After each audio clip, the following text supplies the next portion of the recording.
evening, everybody, and I hope you're having a overall great week. And welcome to the late night NBA broadcast that is going to be featuring the Los Angeles Clippers taking on the Phoenix Suns in TNT late night Western Conference NBA basketball. Right now, the first game that's going on is about 2 minutes left in the first game. Milwaukee is right now beating Chicago by 20.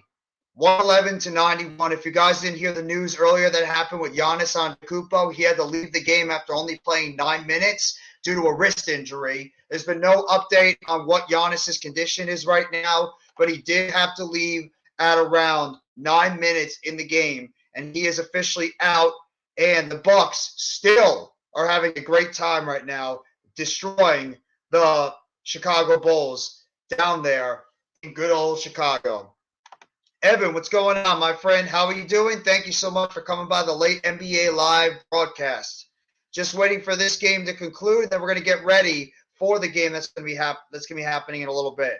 Just want to tell you, keep your content is great. Keep it up, man. I appreciate that, Evan. Thank you very much. Appreciate all the support that you're giving me. Appreciate, all the feedback, positive feedback, always commenting on my videos and my shorts. Thank you so much for being here. Thank you so much for the support. Thank you guys sincerely. So I'm just waiting for the next game to start up. Right now they're just finishing up this game between the Bucks and the Bulls. Bucks right now lead by 18 with 1 minute and 36 seconds to go. And then we're going to be getting ready for the Phoenix Suns and the Los Angeles Clippers. Obviously, it's a Phoenix Suns team right now without Kevin Durant, who's still out due to injury. But we'll have to wait and see what's going to be happening with the rest of the team. You obviously still got Devin Booker. You still got Chris Paul. You still got DeAndre Ayton. You still got a couple of those key pieces. We'll have to wait and see what's going to happen going forward. Mr. Taco, how you doing, Mr. Taco? J Taco for life, YT, how you doing, bro? Hope you're enjoying your day so far. So thank you so much for coming by the live stream. And make sure you guys hit that like button if you haven't already. And give a sub to NYGJeffyT85, as well as the Hardcore Sports Network. And Let's Talk Sports as well. Thank you guys all for coming by the broadcast tonight for this live stream for the Phoenix Suns and the Los Angeles Clippers. It'll be the final game. It'll be the final game of the NBA before the All-Star break. And then we're going to be going to the All-Star break, and we're not going to be getting any basketball until I think around Thursday or Friday of next week. So hopefully everybody enjoyed their week so far. Hopefully everybody's enjoyed your basketball so far too. And I appreciate every single one of you guys coming here for the live stream, just getting ready for the game to start in a little bit. Make sure you guys hit that like button if you haven't already. And make sure you guys give a sub to NYGJeffyT85 as well as the Hardcore Sports Network as well. Thank you guys so much. Under 1 minute to go. Milwaukee is up by 16 right now against Chicago. Now they cut the lead down to 14. Nice little under the basket play there by absolutely it was. Absolutely was. It was a coming of age for a guy named Mikal Bridges. What a game that he had last night. Bridges was unbelievable in his play overall. 45 points, 8 rebounds overall. I believe he had 5 assists. He was absolutely terrific, including 2 blocks and 2 steals in the game last night. Mikal Bridges gave you a glimpse on why the Brooklyn Nets wanted this guy when they were trading away Kevin Durant to the Phoenix Suns. What's going on, Arku? Thank you so much for coming by the live stream. And yes, last night they definitely did look like a lot of fun. They were very, very fun watching them play that game last night against the Miami Heat, which is a team that at the point was trailing them for that one spot in the Eastern Conference. And now the Nets are at least locked in to that 5th seed going forward, which is a great thing. They're right now locked to that 5th seed behind Cleveland, Milwaukee, Philadelphia, and Boston. So, I mean, it's a good spot to be in the Eastern Conference. Just have to wait and see what they're going to do coming out of the All-Star break going forward. So, this game is officially concluded. The Milwaukee Bucks have defeated the Chicago Bulls in Chicago tonight by the final score of 112 to 100. So, Milwaukee goes into the All-Star break with a 12-game winning streak, which is tied for the longest in the NBA this season, which ironically was set by my Brooklyn Nets earlier on in the season. So the Milwaukee Bucks are absolutely rolling right now. Coach Ed, what's going on, my buddy? Coach Ed, how you doing? Thank you so much for coming by the live stream tonight, giving you guys a little bit of a late night basketball feel. I could have ended up doing this game between Milwaukee and Chicago, but I figured, you know what? Phoenix and Los Angeles, that's an enticing matchup. Obviously, I wish Kevin Durant was playing too, even though if anybody knows me, I can't stand Kevin Durant right now because of what happened with obviously my team. But either way, that game between Phoenix and Los Angeles would have been a very, very enticing basketball game going forward. So Javon Carter had a big game tonight for Milwaukee, 22 points and 6 rebounds. And even Brook Lopez scored over 30 points in tonight's game for the Milwaukee Bucks tonight against the Chicago Bulls, especially without Giannis and without Middleton. Brook Lopez and Javon Carter did a hell of a job tonight for stepping up for their team. What's going on, Danny Berry Sports? How you doing, bro? Thank you so much for coming by the live stream. I wish KD well with the Suns. He tried to work it out with the Nets, but Kyrie screwed it up. No, I'm sorry. I get it, but I don't want to hear it. If he really wanted to work it out, he didn't have to do what he did and requested a trade. He could have stayed with the Nets and tried to see if he can work through with this team he had currently. To my opinion, he gave up. He wanted to get out of there, and I don't really care what kind of emotional press conference he had with the Phoenix Suns talking about the Nets. He could have worked it out with the team, and he decided to run away because he didn't want to be in New York and try to, lead that Nets team to a potential championship. Thunder suck. I love when Danny and Arku are always going at it. He was emotional about BK during his presser. I heard about that, Coach, but it's not going to change my feelings towards Kevin Durant. It really is not. The dude had his chance to really change the feeling around Brooklyn, but he decided to request the trade immediately because of the fact that the Nets trade away his buddy, Kyrie Irving, who requested the trade. So I would have felt a lot better if, we tried to work it out during the season, finish out the season, and then if it didn't work out, you can explore a trade during the offseason. But then he pretty much gave up on the team after Kyrie Irving requested his trade. So I'm sorry, I got no sympathy for Kevin Durant or Kyrie Irving. No Mets, no Nets, no Jets. Thank you so much for coming by the live stream too. I apologize if I'm not going to scream and yell or anything. I have neighbors right now that are a little bit below me, so I don't want to be too loud and wake them up because it is a Thursday night. People have work to go to on Friday, so I can't be too loud. But I'll try to give you guys the best call that I can tonight for this basketball game between the Los Angeles Clippers and the Phoenix Suns. Obviously, the last basketball game before we officially hit the All-Star break. That's going to be happening starting this weekend. And all these NBA teams don't start getting it going again until around Thursday or Friday of next week. So you're going to be pretty much a week off of the NBA from now on going forward. I understand your opinion, but Kyrie was the worst for the organization. It was all on him, and Katie's comments kind of reflected that. I get it. I'm not going to play. I'm blaming everybody for the reason why. It was just an absolute mess with the Brooklyn Nets. So Kevin Durant, Kyrie Irving, Ben Simmons, James Harden, the owner, the GM, the head coach before. It was everybody's reason why this thing was a mess. What's going on, Mr. Aaron Judge? I know you're getting ready for a big baseball season coming up. Better get ready and get down there to get ready for some spring training with the New York Yankees. Obviously, if you guys haven't heard about the injury with Frankie Montes, he has to undergo shoulder surgery, and it sounds like he might be out for either most of the Major League Baseball season or all of the 2023 Major League Baseball season for the New York Yankees. So the Yankees are already getting a blow to their starting pitching staff already.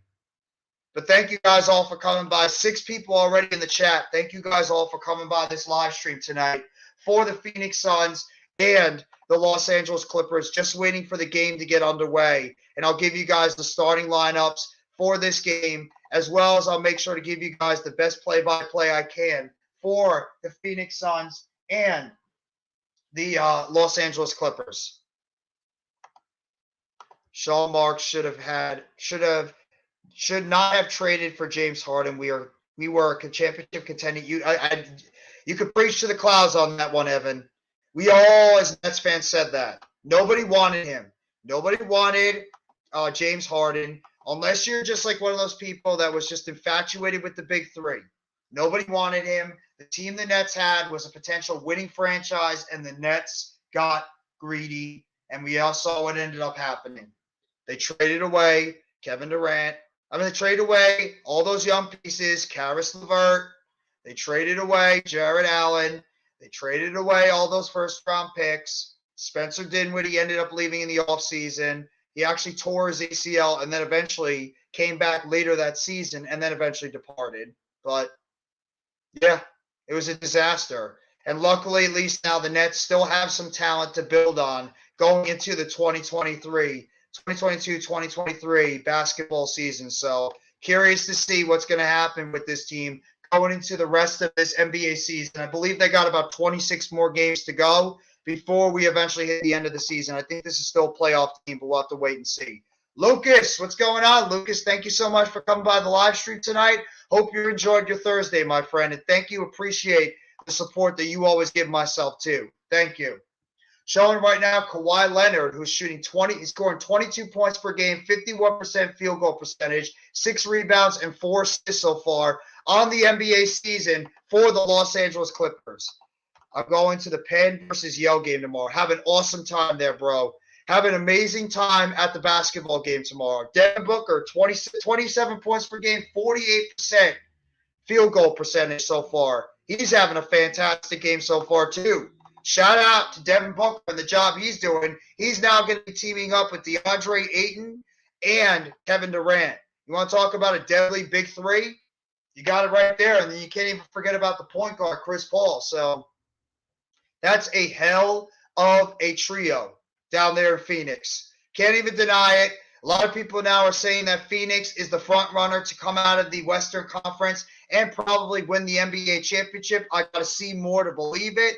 But either way, right now they're saying that the Phoenix Suns are the favorites right now to come out of the Western Conference and even come out as the favorites to win the NBA championship. So we'll have to wait and see what's going to happen either way.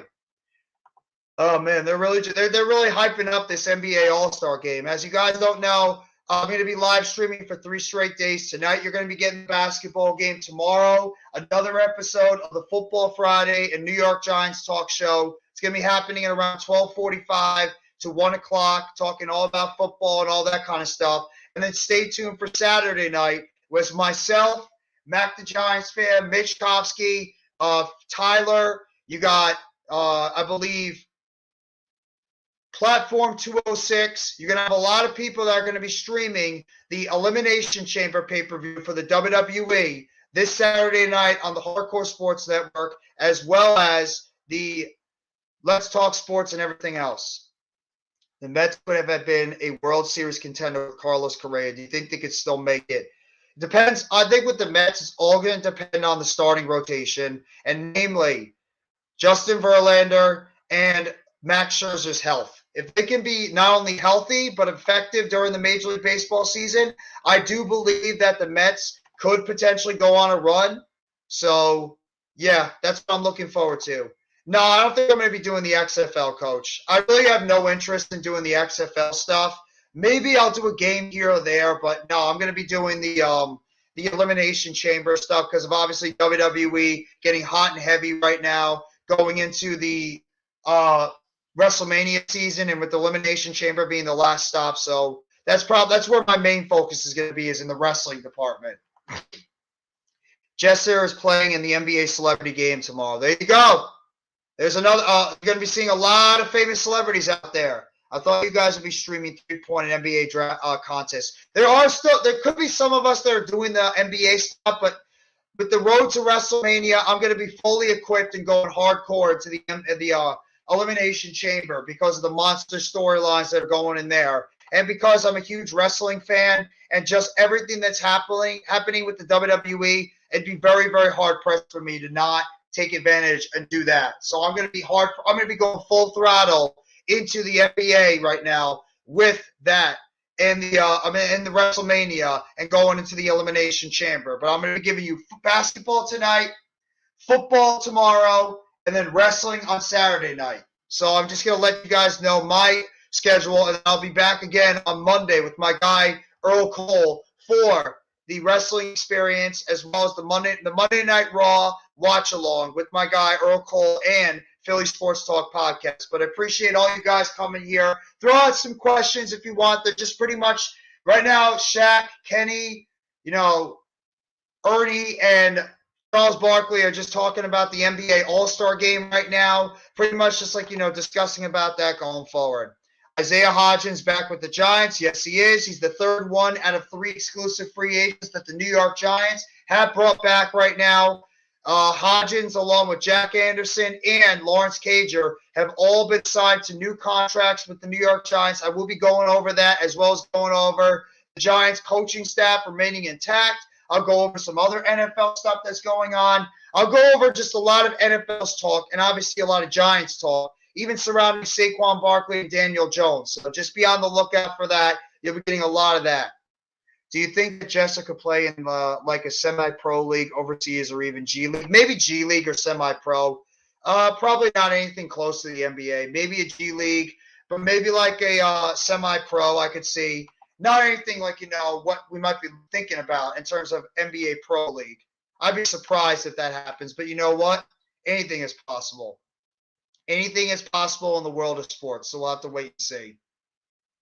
DeMar DeRozan didn't even play. That actually surprised me. I thought DeRozan was going to end up playing. So I'm surprised they haven't kicked off this basketball game, but I guess they're always going to delay it. So I wouldn't be surprised if it starts at around 2:15. They're showing right now the injury to Giannis Antetokounmpo, where he ended up injuring his wrist on a play, and he ended up leaving the game with that wrist injury. Only played 9 minutes in the game, but Brook Lopez and Juwan Carter stepped up their games, and they played a terrific games tonight for Milwaukee. Brook Lopez ended up scoring over 30 points tonight, and Juwan Carter ended up scoring 22 points and 7 assists. So Milwaukee said, no Middleton, no Antetokounmpo, no problem. They still went out there and they dominated the Chicago Bulls. And the Chicago Bulls right now, I don't know what happened to them. I thought they'd be a much better team this year. Obviously, they didn't have DeMar DeRozan, who was out with injury. Jesser is like 6'3" and plays exactly like Luka. He might have the same frame, might have the same similar skill set, but he's no Luka. We'll just say that. He's not a Luka. But like I said before, anything is possible. I don't expect him to go out there and be involved in the NBA, but who the hell knows?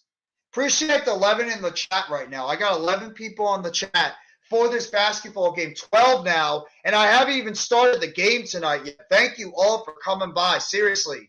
Lopez finished with 33 points, 7 rebounds, and 4 block shots. Holiday had 15.6 rebounds and 9 assists.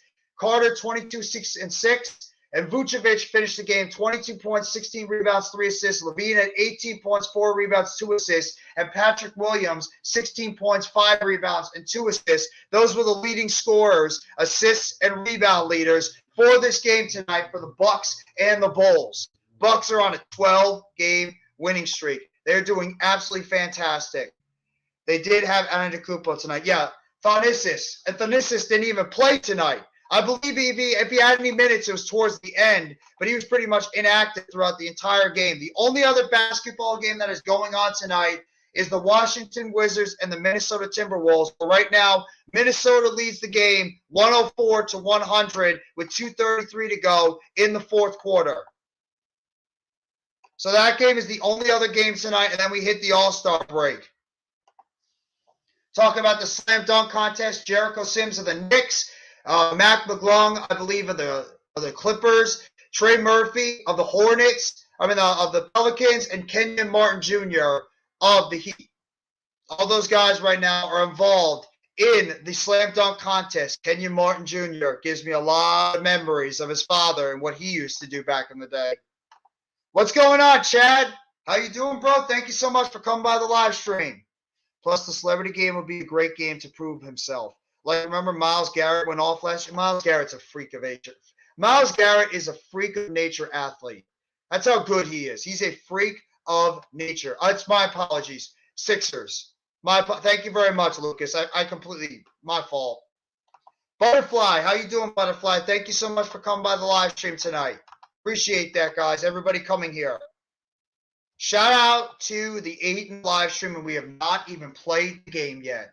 Shout out to you guys. You guys are the best. I didn't think it'd be this lively tonight for this basketball game, but I appreciate every single one of you guys staying here and supporting me before we get going for this game between the Phoenix Suns and the Los Angeles Clippers, the final game before we do the All-Star game tonight. Just talking about some of the other stuff, like, previewing some of the All-Star games that have happened in the past. I used to really love the All-Star game in the past. I used to really did. I love the All-Star game, the festivities between, the dunk contest, which I was a huge fan of, and the three-point contest. I remember they even got rid of the slam dunk contest for a couple of years, and then eventually they brought it back. But I just fell out of love and fell out of favor with it over the time being. 10 likes so far, guys. Hit that like button. Hit that like button already. We need more than 10 likes. I want to see 15 or 20 likes on this live stream right now. So you guys go to that Hardcore Sports Network and go to the NYG Jeff T85 and hit that like button. I want to see 10 or 15 likes before we get going on the live stream. Hit that like button. It helps out the channel, it helps out the live stream, and it helps out the content going forward. I appreciate you guys, seriously, for being here for these live streams tonight. It really means the world to me. You have no idea. Myles Garrett is one athlete in the NFL that could just stop football and play that could just drop football and play in the NBA. You're absolutely right. He could. He's a freak of nature. I believe it's on Sunday at around 6 o'clock. They usually play the All-Star game overall. There you go. No Mets, no Nets, no Jets. Already hitting that like button. I'm sure you're probably not happy about the news about Frankie Montez not even playing. He's going to be out for the entire season due to injury. Didn't even play at all. And the Yankees are probably still looking for a left fielder because they have Aaron Hicks right now slated to take over at left field for the team. I remember Joe Harris when he won the three-point contest too. Everybody forgets Joey Buckets is still a very good three-point shooter. Showed it in a couple of glimpses when they brought in Finney Smith and Dinwiddie, and then he's cooled off a little bit. So we'll have to wait and see. They're showing right now the We Are in the Valley, a poster of Booker, Durant, Paul, and Ayton for the team. Leonard, 28.2 points in the last 11 games. Booker, 24 points, 49.1 field goal percentage in the last 3. Talking about two of the best players in the NBA that are going to be squaring off one another against the guys at the Footprint Center in Phoenix, Arizona. I'm excited. I love seeing two teams this good. Denver is right now leading the Eastern Conference. And right now, Phoenix is back all the way up to 4th place, 32-27, 9 games out of 1st in the conference. 32-28 is LA Clippers, 9.5 out of the 1st place right now. And you got Jim Jackson, former NBA great, Jim Jackson and Spiro Ditas that will be calling the game tonight in Phoenix between the Suns and the Clippers. The Suns right now, a lot of people are thinking the Suns are going to be the overwhelming favorite to come out of not only the Western Conference, but come out of the NBA as the champions tonight. Getting ready to come onto the court as we speak. Right now between the Clippers, the big two, between Paul George and Kawhi Leonard. They picked up a couple of nice pieces at the trade deadline as well. Picking up Eric Gordon coming back to the Clippers. And now they're showing Devin Booker and DeAndre Ayton, part of the big four right now down there in Phoenix. Going to get ready to drop the starting lineups for tonight's basketball game. What's going on, Alex? Thank you so much for coming by the live stream. Starting lineups. To Terrence Mann, Paul George, Kawhi Leonard, Marcus Smart Sr., and Ivan Zubac for the Clippers. And we're getting underway, and the Clippers have the basketball to start it off. I'm sorry, the Phoenix Suns do. Chris Paul gets it over to Devin Booker. Devin Booker to Ayton right now. Ayton gets over to Paul. Paul to Ayton. Throws it up. No good. Rebounded over there. And here's now Harrell's got it. Driving the basket. Throws it outside. Dunk on the play by Ivan Zubac. Zubac trailing the play. Puts it home. And the Clippers take an early 2-0 lead. Suns now have it. Devin Booker with the basketball. Booker gets on the outside. Gets over to Paul. Down low. Fadeaway shot. No good. In and out. And it's going to be rebounded by the Suns. Got Okogie and Craig out there. Rebounded by Leonard. Leonard gets on the outside. Over. Gets outside to Man. Man with it. Back to Leonard. Leonard over to George. George got it now. George hands over to Zubac. Zubac drives the basket, and he's fouled on the play by DeAndre Ayton. Ayton picking up the foul, and Zubac is going to head to the line for shoot. And there's Kevin Durant, the traitor, on the bench right now. KD is not playing. He's still out with the MCL sprain right now. He's not playing. What's the most likes you've ever gotten on a stream? 200 something, I believe. First shot is missed. First shot in the game is missed right now by Zubac.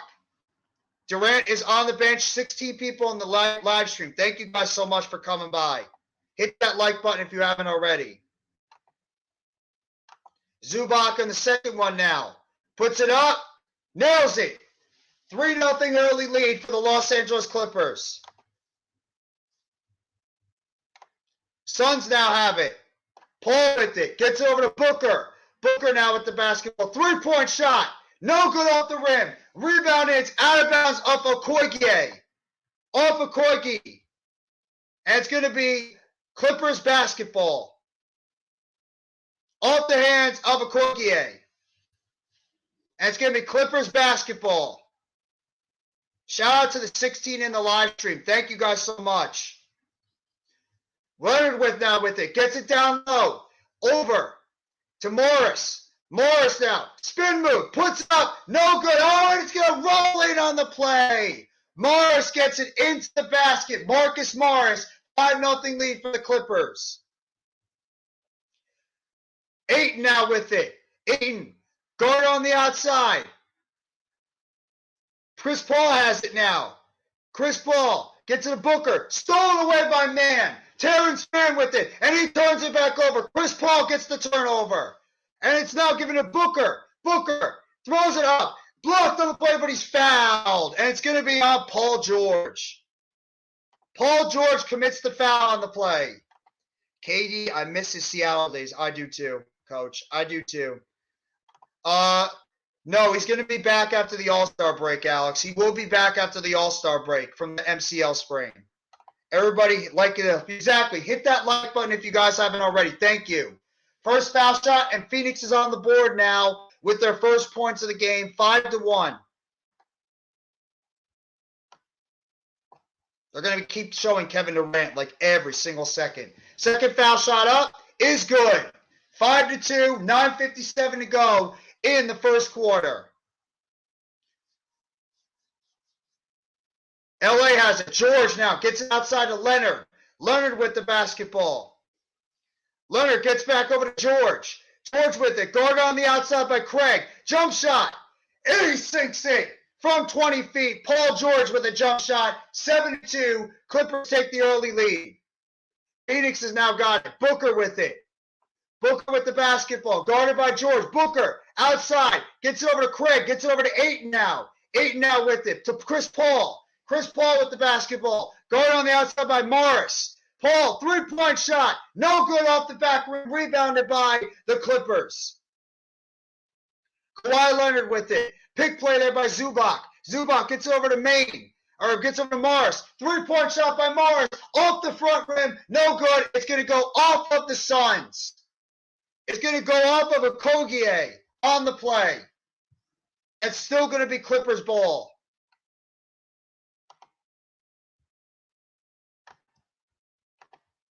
Zubac is underrated. I agree. I absolutely agree with you, Lucas. He's very underrated. There's a dunk play. No good by Terrence Mann, but it's going to be a foul on the play by the Suns. Foul on Torrey Craig. On that dunk attempt by Terrence Mann. And Mann is going to go to the free throw line, shooting 2. Mann at the line, first free throw up is good. Mann sinks the first free throw. 8:59 to go. Clippers take an early 8-2 lead in this game.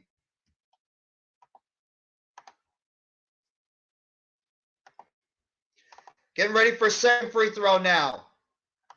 Puts it up. No good. Off the front rim. Rolls out. Rebounded by Craig. Gets it over to Booker now. Booker with it. Gets it down low to Paul. Paul now with the basketball. Jump shot from the foul line. No good. Rebounded by the Clippers. Mann's now got it. Controlling the point.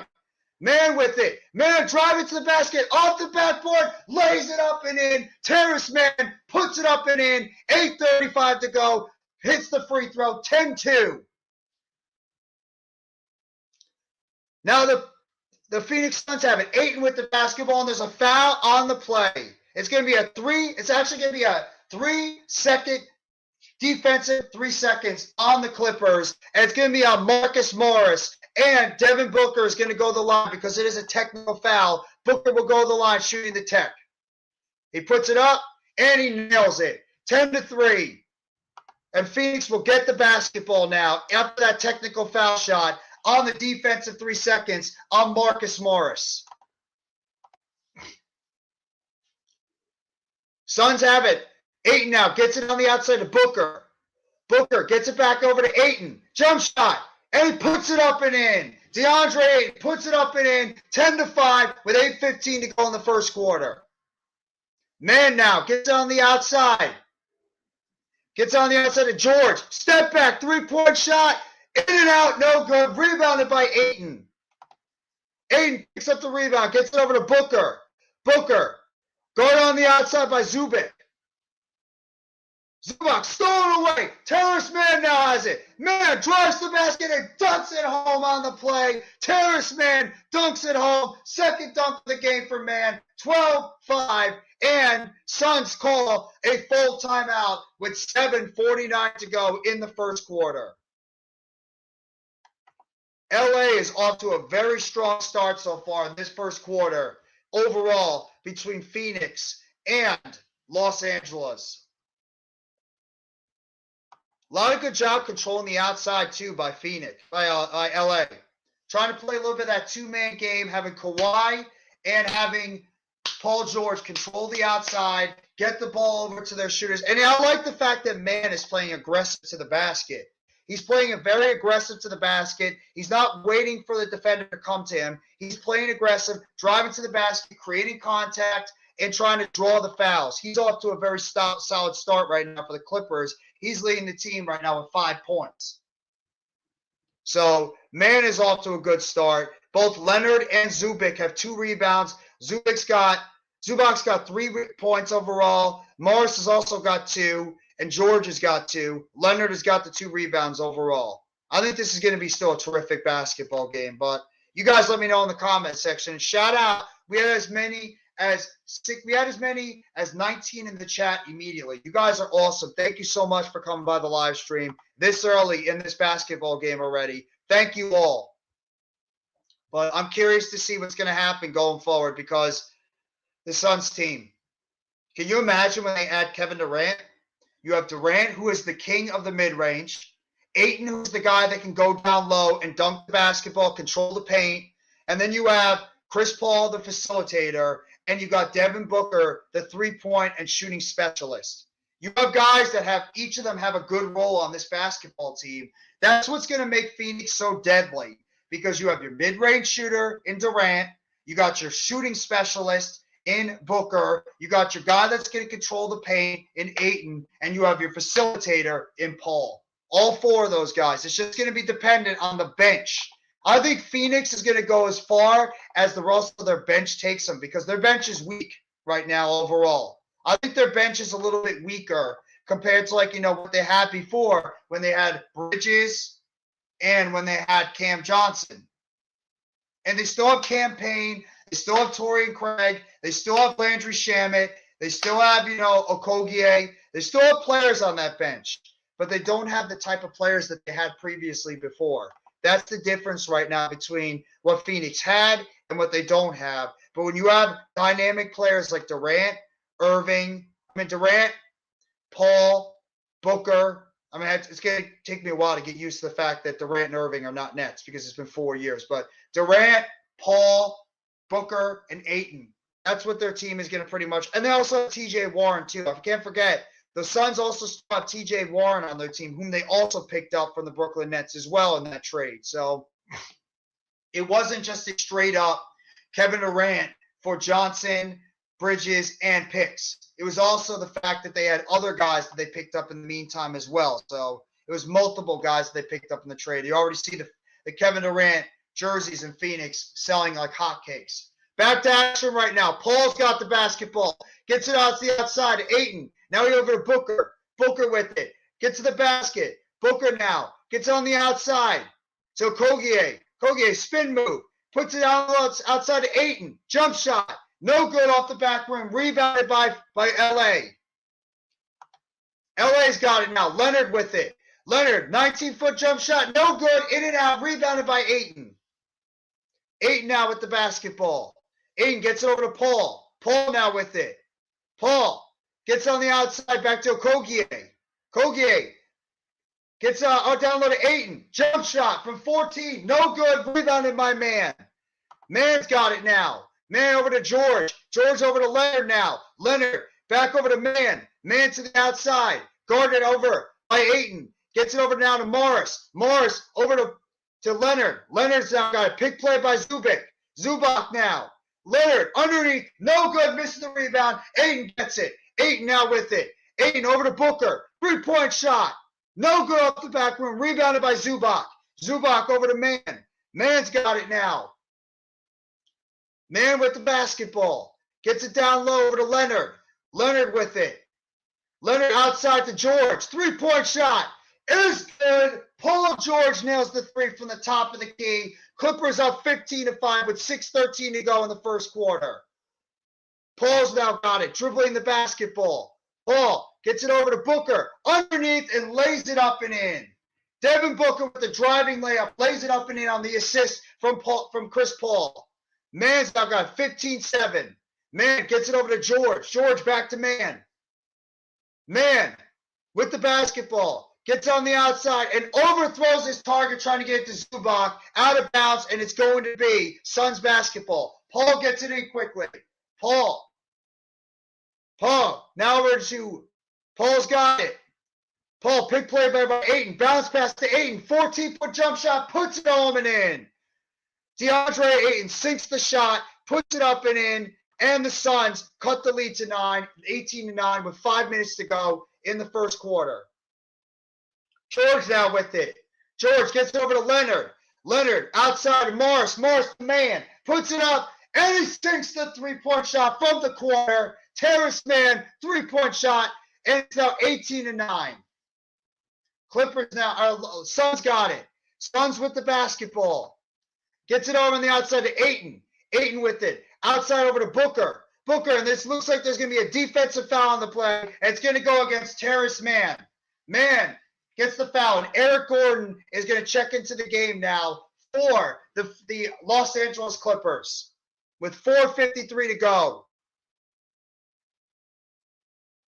Eric Gordon is going to make his return to the Los Angeles Clippers now, checking in for Terrence Mann.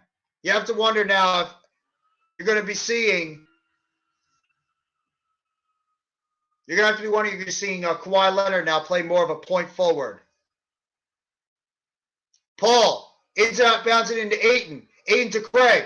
Craig now down low to Booker. Puts it up the shot. No good off the back rim. Rebounded by the Clippers. Man's got it now. Gets on the outside.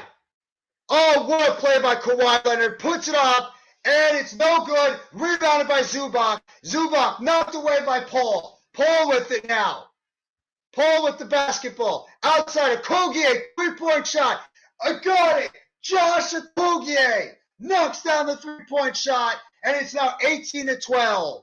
4:25 to go. Clippers are 2 for 4 from the 3-point line. Phoenix gets their first one. Zubac now gets out of the outside of Morris. Morris with it. Gets over to Leonard. Leonard with the ball. Jump shot. And it's going to roll in and out. Rebounded by Ayton. Ayton now over to Craig. Craig over to Booker.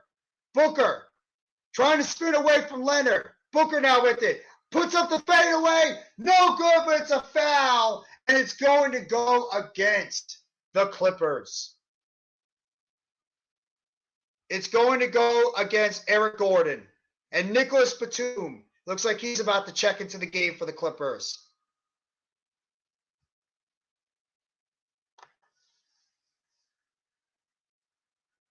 A lot of substitutions you're seeing now coming in. Booker's going to sub out right now. Ish Wainwright and Terrence Ross now are going to sub into the game for the Suns.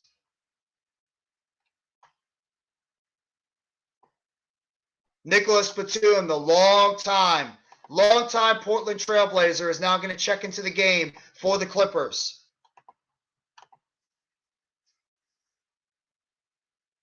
Ayton now with it. Ayton hands it off to Ross. Or Paul. Paul with the jump shot. No good off the back rim. Rebounded by Gordon. Gordon's now got it now. Gordon with the basketball. Driving to the basket. Up and under. No good. Rebounded by Zubac. Knocked away from his hands. And it's recovered now by the Suns.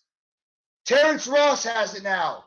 Ross with the basketball. Bounce pass to Ayton. Jump shot. Puts it home. DeAndre Ayton with the 12-foot pull-up shot. Puts it up and in. 18-14 now. And we go to a full timeout. Timeout called by the Clippers with 3:33 to go in the first quarter. 18-14. Clippers lead the game. Shout out to the 10 in the live stream. Thank you guys so much. Hit that like button and hit that sub button to NYG Jeffy T85 for more live play-by-play and reactions surrounding the NBA. Thank you guys so much for being here on this late basketball night with the Los Angeles Clippers and the Phoenix Suns, the final NBA game before we go into the All-Star break. Shout out to all you guys for the support that you are giving the channel right now for the Hardcore Sports Network and NYG Jeffy T85. You guys are friggin' awesome. Thank you all, seriously. But good game so far, I will say that. Good game so far. I'm actually really... I think this is going to be a much better game than a lot of people expected. I really do. So, thank you guys all for being here, too, for the support. I really mean it. Thank you, sincerely, for all you guys being here, for the support of the channel going forward. What do you guys think is going to happen tonight? Do you think that the Clippers are going to win this game? Or do you think that the Suns are going to be able to handle business? Who's going to have the advantage going into the All-Star break? These teams are literally neck and neck. In fact, if the Suns win, they will have a game-and-a-half lead over the Clippers for that number 4 seed in the West. And if the Clippers win, they will leapfrog the Suns going into the All-Star break, and they will now officially be in 4th place in the Western Conference. So these two teams are jockeying right now for that 4th spot, and we all know home court advantage goes to the top 4 teams. So that could be a big thing right now for seeding going into the stretch run of the NBA. So I'm really curious to see what's going to happen going forward with these teams heading into the playoff stretch. So let me know in the comment section what you guys think. There are only 3 games that are on tonight, as well as this one. The Bucks ended up winning the game earlier on tonight, though I'm sure their concern right now is the health and status of Giannis Antetokounmpo. He injured his wrist 9 minutes into the first quarter of the game tonight against the Chicago Bulls. He had a wrist injury, only played 9 minutes, and he left the game due to an injury. But the Bucks were pretty much in control of this game. They were up by 20 points at one point, ended up winning 112-100. And the other game that happened tonight, the Washington Wizards were able to defeat the Minnesota Timberwolves tonight by the final score of 114-106. I'll give you guys the updated playoff standings at the end of the first quarter to let you guys know where each team stands right now in terms of their seeds going into the second half of the NBA season. So I'll let you guys know all that. I might even do a Nets stream sometime during next week because there's not going to be a lot of Nets games going on. We don't play until at least, the end of the week of next week. So just going to let you guys know that there might be a net stream that could be on the horizon, but just let you guys know that going forward. Bones Highland has entered the game now as well for the Los Angeles Clippers. Outside right now, Kennard is in the game. There's a good play on the outside. Clippers now have it. And it's knocked out of the hands. knocked out of the hands of Bones Highland, but there's going to be a foul on the play. Highland is going to go to the line now, and he's going to shoot 2. Luke Kennard is also in the game right now for the Clippers. So Kennard is checked in, Highland is checked in, Plumlee is also checked in. Miles Plumlee, who they acquired as well, is in the game now too. Mason Plumlee. First shot for Highland, rolls in. Right now the lineups for the Clippers: Kawhi Leonard, Nicholas Batum, Mason Plumlee, Bones Highland, and Eric Gordon for the Clippers. And for the Suns, you got DeAndre Ayton, Chris Paul, Ish Wainwright, T.J. Warren, and Terrence Ross who are in. Chris Paul with the basketball now. Ayton with the screen. Gets it over now. Jump shot by Ross. Nails the jump shot. Terrence Ross with the 7-foot jump shot. Puts it home. 20-16 with 2:55 to go. Leonard tries to chuck up a shot and he's fouled. T.J. Warren, there's a foul on the play. Jock Landale is now going to check into the game as well for the Phoenix Suns, as well as Sedin Lee.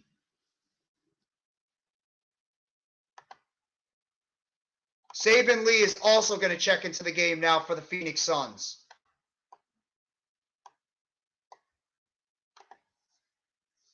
There's a plastic Kawhi Leonard.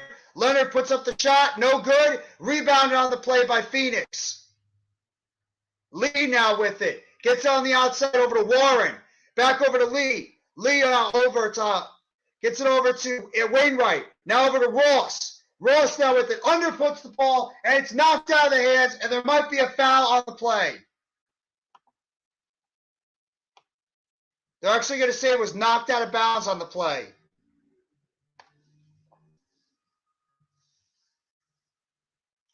Throws the ball in. Ross now with it. Gets it on the outside. Puts up the jump shot. Nails it. What a beautiful shot there by Terrence Ross. Puts in the shot, and it's now 20-18. Terrence Ross already with 4 quick points off the bench. Plumlee now with it. Plumlee gets it on the outside. Gets over to Gordon. Gordon fakes it, puts up the shot, and he's going to roll it home. Eric Gordon makes the 2-point shot and the foul. It's going to be a foul on Saban Lee on the play. Saban Lee commits the foul on the play, and Gordon is going to look like he's going to have the opportunity for the 3-point play. 23-18 with 2:03 to go in the first. Eric Gordon, the veteran now, puts up the foul shot, hits the foul shot, 3-point play is connected. 23-18, Clippers up in the game. Landale now with it at the top of the key. Hands it off now to Ross. Over now to Wainwright. Wainwright underneath, goes to the outside. Ross puts up the shot. No go off the front rim. Rebounded by Bones Highland. Highland's now got it. Near the top of the key. Gets it over on the outside to Gordon. Puts up the shot. No good. Blocked there by Landale. And now here comes Saban Lee. Lee with the basketball. Under puts it up. And it's no good. Rolls up. Blocked by Plumlee on Landale. And it's going to be, it looks like a foul on the play. Personal foul by Saban Lee. What a block shot there.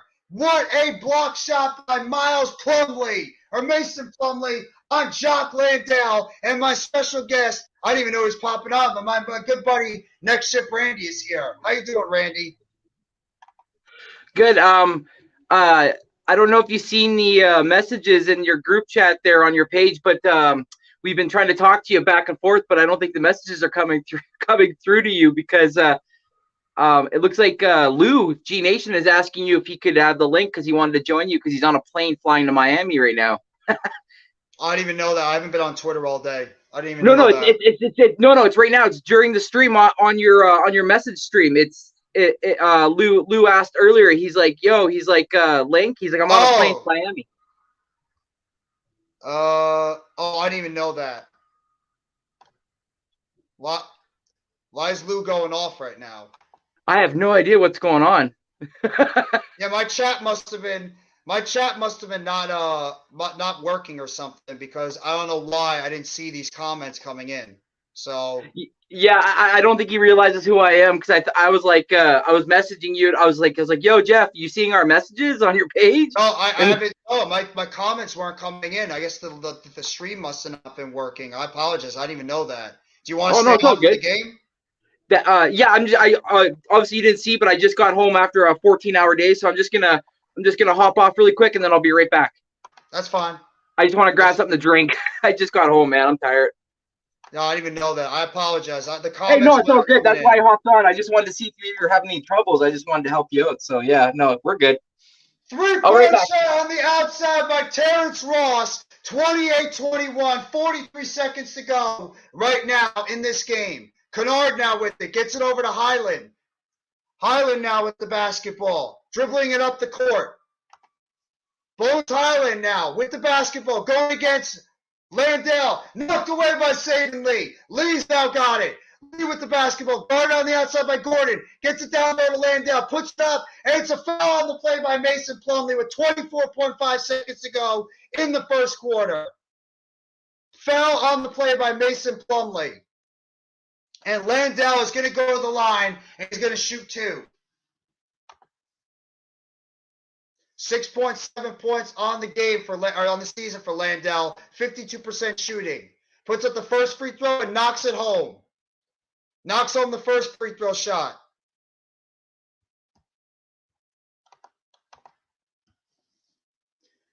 Ross is now going to check out of the game. Torrey Craig comes back in as well. So they're getting their starters now back in the game. Craig's back in for Saban Lee. Landell now back at the line. Puts it up and puts it in. 23 seconds to go in the first quarter. Clippers now have it. Gordon with it at the top of the key. Guard on the outside by Craig. Gordon now. Pick play there by Plumlee. Puts up the three. No good off the back rim. Rebounded over on the outside. And the Suns are trying to put up a shot. Okogie with the three. Off the back rim. No good. And that is the end of the first quarter with the score. The Los Angeles Clippers 28 and the Phoenix Suns 23. Excellent quarter in terms of the play-by-play going over between both these teams. Really enjoyed it. What's up, Lou? Honestly, I had no idea you were even saying anything in the chat. No, I just heard him explain everything to you, so I get it now. Yeah, I had no idea you were even in the chat, man. I apologize. The comments No, weren't you showing good. up, so how you doing, bro? I'm pissed off. I've been stuck at the airport all day, missed my damn flight. Now they sending me halfway across the country, the opposite way of where I'm supposed to be going. It's just been a shit show all day. Why? What happened? Like, I was supposed to go to Houston. mm, My flight got delayed, missed my connection flight. Then they said all the flights were booked. So they either try to make me spend the night in the airport or send me to Miami when I'm supposed to be going to Houston. Jesus Christ. Are you supposed So to be now going I down gotta there to see fly to family? Miami. Right, so now I gotta fly to Miami, spend the night in the hotel in Miami, then catch a flight from Miami to Houston in the morning. I was supposed to be there by like a long time ago today. Now I'm not gonna get there till like afternoon tomorrow. This is Bro, crazy. I'm sorry, bro, that you have to go through all this shit. I apologize, man. It sucks. Don't you love the airlines when they do that kind of stuff to you all the time? It's BS. But I mean, I'm sorry you got to go through that kind of stuff, man. I really am. Hopefully, And everything can be squared away. How Jay you just doing, tried by to the way? call me. Oh, he I'm did? alright. Jay just tried to call me because he was supposed to be meeting me. You know, he live in Houston. Is that why you were going down to Houston and go meet up with Jay, or just see some family? No. My aunt's not doing too good, so I want to go pay my respects before, you know. But Prayers up to your aunt that she's gonna be okay. oh nah, it's beyond that. She's in hospice. She's old. Oh, okay. I'm sorry, bro. No, she lived a long life, man. I mean, She I'm raised her sorry that kids. happened. So. She raised her kids. She did what she was supposed to do. She lived a good life. I mean, we all got to go sometime. It would be selfish of me to ask her to hold on when she's in pain. Go home. You know what I mean? No, I understand completely what you mean. I mean, like you said, she lived a very good long life, and hopefully, it can happen peacefully, and she won't have to be in pain Yeah, anymore. she's So 94, bro. She's 94. God bless her. God bless Yeah. her. But we all wish we can live to that age. We all wish we can get up to that age and live that long. I But don't know. I don't want to get to 94 if I can't move around and stuff. Like if yeah, somebody got to change me and bathe me, I don't want to. Let me go. Yeah. I don't want to be even a burden on nobody. even Bookend says, "Yo, Lou, that shit and unwanted adventure." Yeah, you have to pretty much fly all across the world. Are they at least going to be Yeah. paying for your flight because you have to do this, or you have to pay for still everything? No, they're paying for my hotel and all my meals until I get to Houston. Well, at least they're accommodating you for that kind of stuff, Well, and they're they, the. they, they weren't gonna do it. I had to raise hell at the airport. Mm. I Well, that's almost got a BS long. because they're rerouting you. They're rerouting you all over the place. They should. I almost got a long Cape Polly.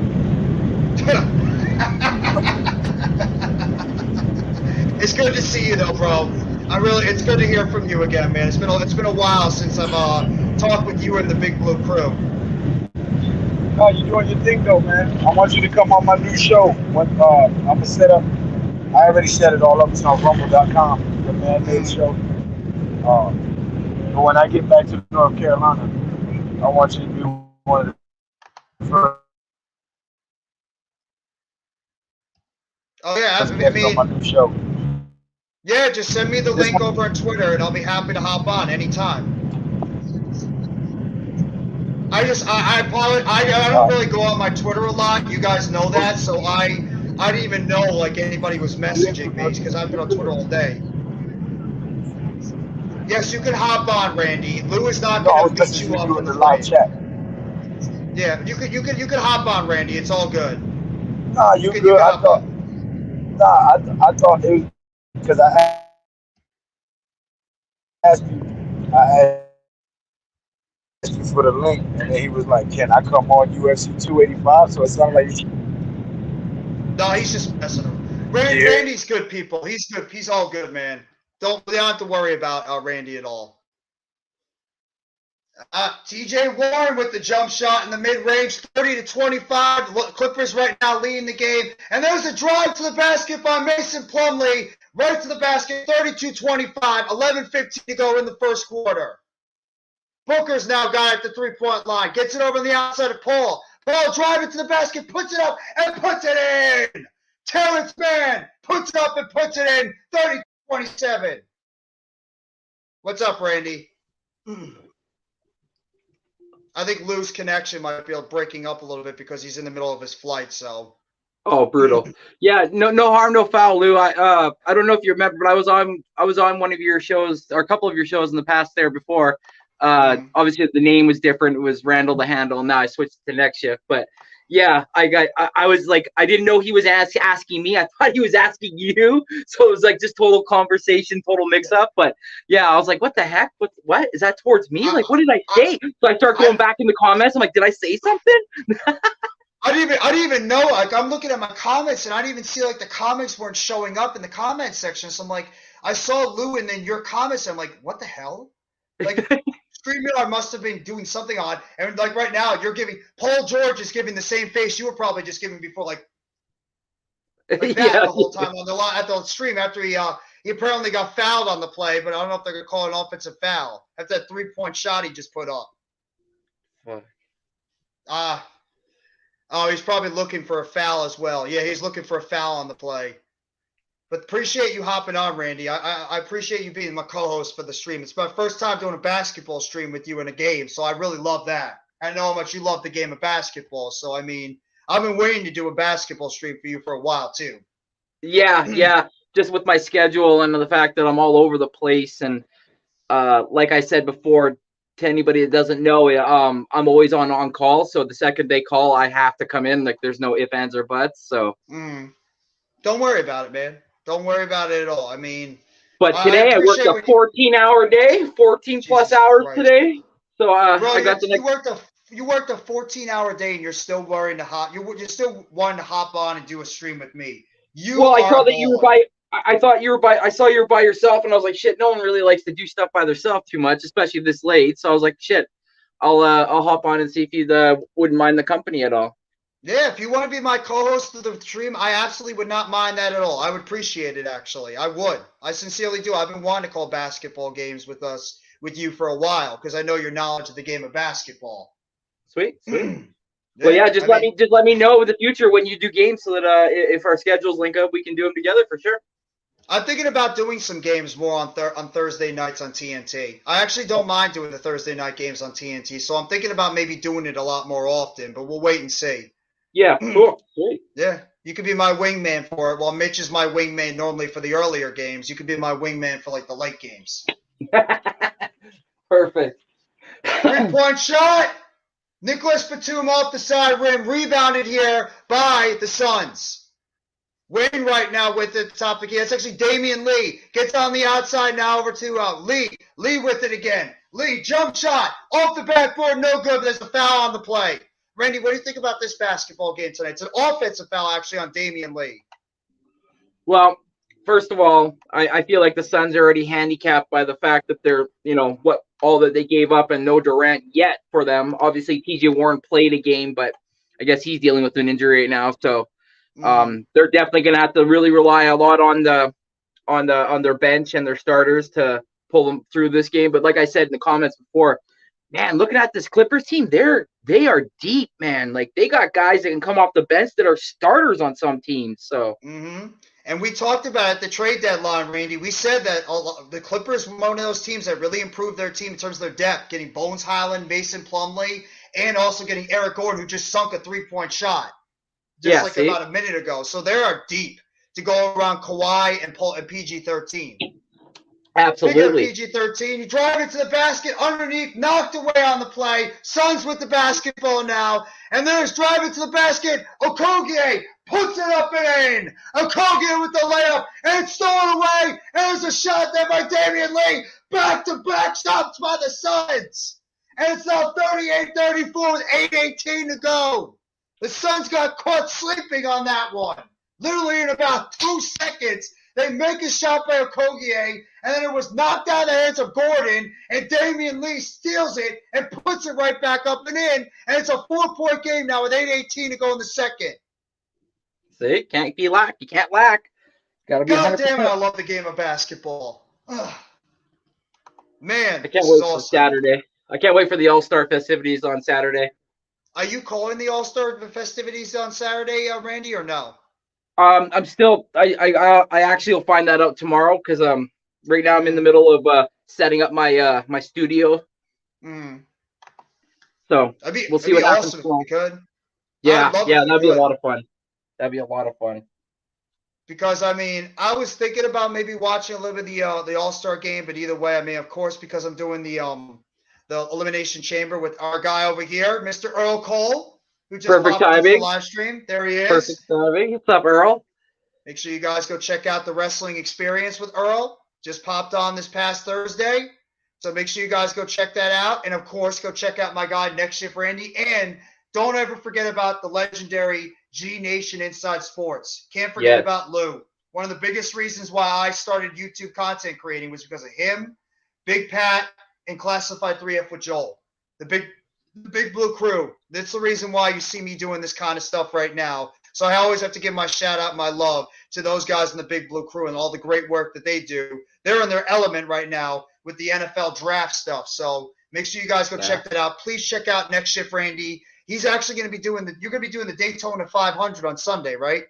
Yeah, I'll be doing the Daytona 500 as well, along with AK, Eagles, and Further AM. So there'll be three of us to do that big-ass race over 4.5 hours. So make sure you guys go check out the Daytona 500 with our guy, Next Shift Randy, Further AM, and AK Eagles.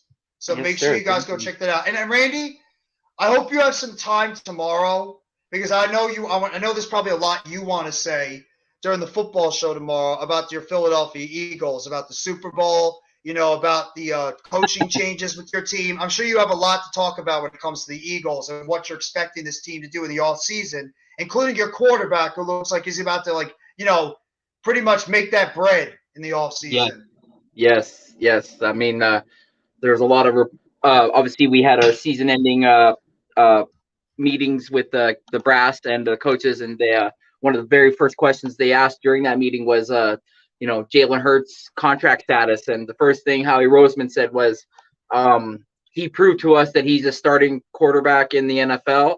And we're not letting this man leave the this facility. So they're definitely on. If they're not already working on it, they've already started, and more news to follow, obviously. But yeah, like still butthurt about it, but it is what it is. I mean, still a great season. They did a heck of a lot better than I had anticipated in preseason.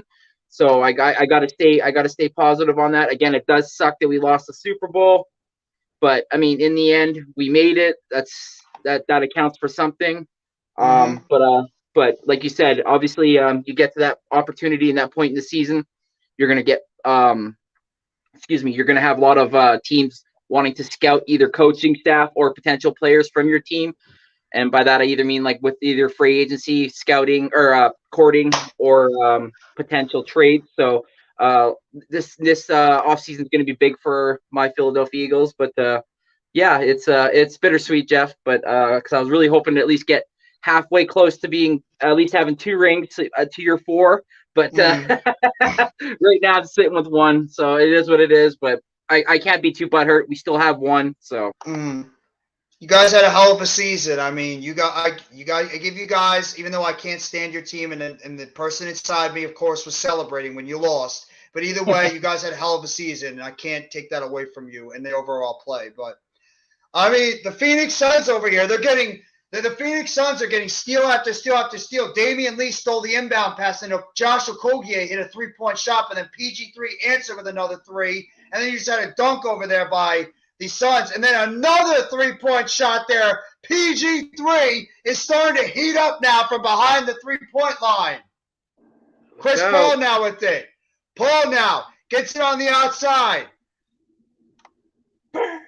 Paul gets it over Biyombo. Biyombo over to Lee. 3-point shot. Knocks it home from the corner. Damian Lee putting that injection in his veins. 3-point shot. 6:40 to go in the second quarter. PG3 on the outside over to Batum. Back to PG3. 13 got it. Gets it down low to Zubac. Outside of Batum. 3-point shot. Off the front rim. Knocked away. And it's going to be knocked out of the hands and an offensive foul. Loose ball foul on Ivan Zubac, who I like. I think Zubac is a very underrated center in the NBA. Absolutely. Yes. I think he doesn't get talked about as one of the better young centers in the NBA. Absolutely. Do the Clippers still have Kennard? Yes, they do. Luke Kennard is still one of their key bench players. He was in the game a little bit earlier ago. Look at their 3-point shooting. Holy shit. They got guys everywhere. It's lethal. And you forget about a guy like Nicholas Batum as well. Yes. Yeah. He's how good he's been. Josh Okogie fakes it, goes inside, and Josh Okogie slays it up and in with the mask and all. 44 up. With about 6 minutes to go. Suns are hitting 69% with their shots tonight in the second quarter. But Clippers are hitting 56. They're not too shabby as well. Man to the outside. Gets it on the outside over to Gordon. Puts up the shot. No good. And it's rebounded by Lee. Lee now hands it off to Booker. Booker with the basketball. Drive into the basket. Outside. Knocked off PG-13. And it's going to be Suns basketball. Wow. I like this. This is fun. And you know the crazy thing about this? Crazy thing about it too, Randy, these two teams are neck and neck in the Western Conference. Neck and neck. They're literally a half game separated in between the 4th and the 5th seed. Ooh. Half a game? Yeah, just a half a game. They're both the Suns are 9 out of the first place in the conference, and the Clippers are just a half game out at 9.5. 3-point shot by Terrence Mann, and is now 47-44. Clippers back up by 3 with 5:25 to go in the first. Booker's now got it now. Booker now on the outside. Guarded, but looks like there's going to be a loose ball foul on the play.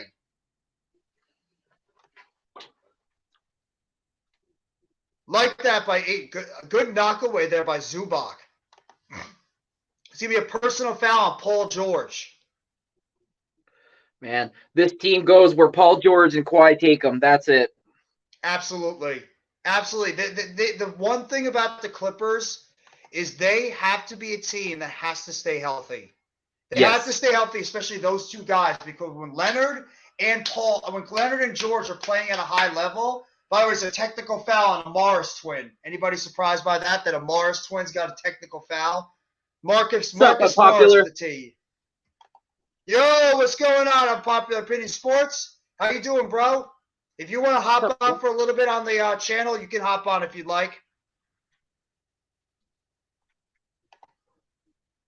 I think he might have flopped on that one, PG-13.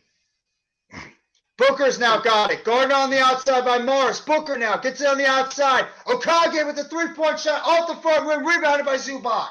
Zubac now gets it over on the outside to Leonard. Leonard under his legs. Leonard now over to Man. Man over to George. Back to Leonard. Leonard with it. Leonard outside to Man. Fakes the three-point shot. Step back three. No good off the back rim. Rebounded by Paul. CP3's got it now. Gets on the outside of Booker. Step up inside. Knocked out of bounds by Marcus Morris. And it's going to be Suns ball. Bridges did his thing last night. I like Mikal Bridges a lot. Oh, I'm fucking jealous you got him, man. I am so jealous. Him a lot. I like Cam Johnson a lot, too. I like both of them. I think both those guys are key players for this team. Man, Cam Johnson's 6'8", and he can drop it down from the three, but also play down low. Like, are you kidding me? Like that? Yeah. I know it's Kevin Durant, and obviously the accolades of who he is, but like, fuck, looking at this trade, it's hard to say that either team either lost or won because you both kind of got good guys. Mm-hmm.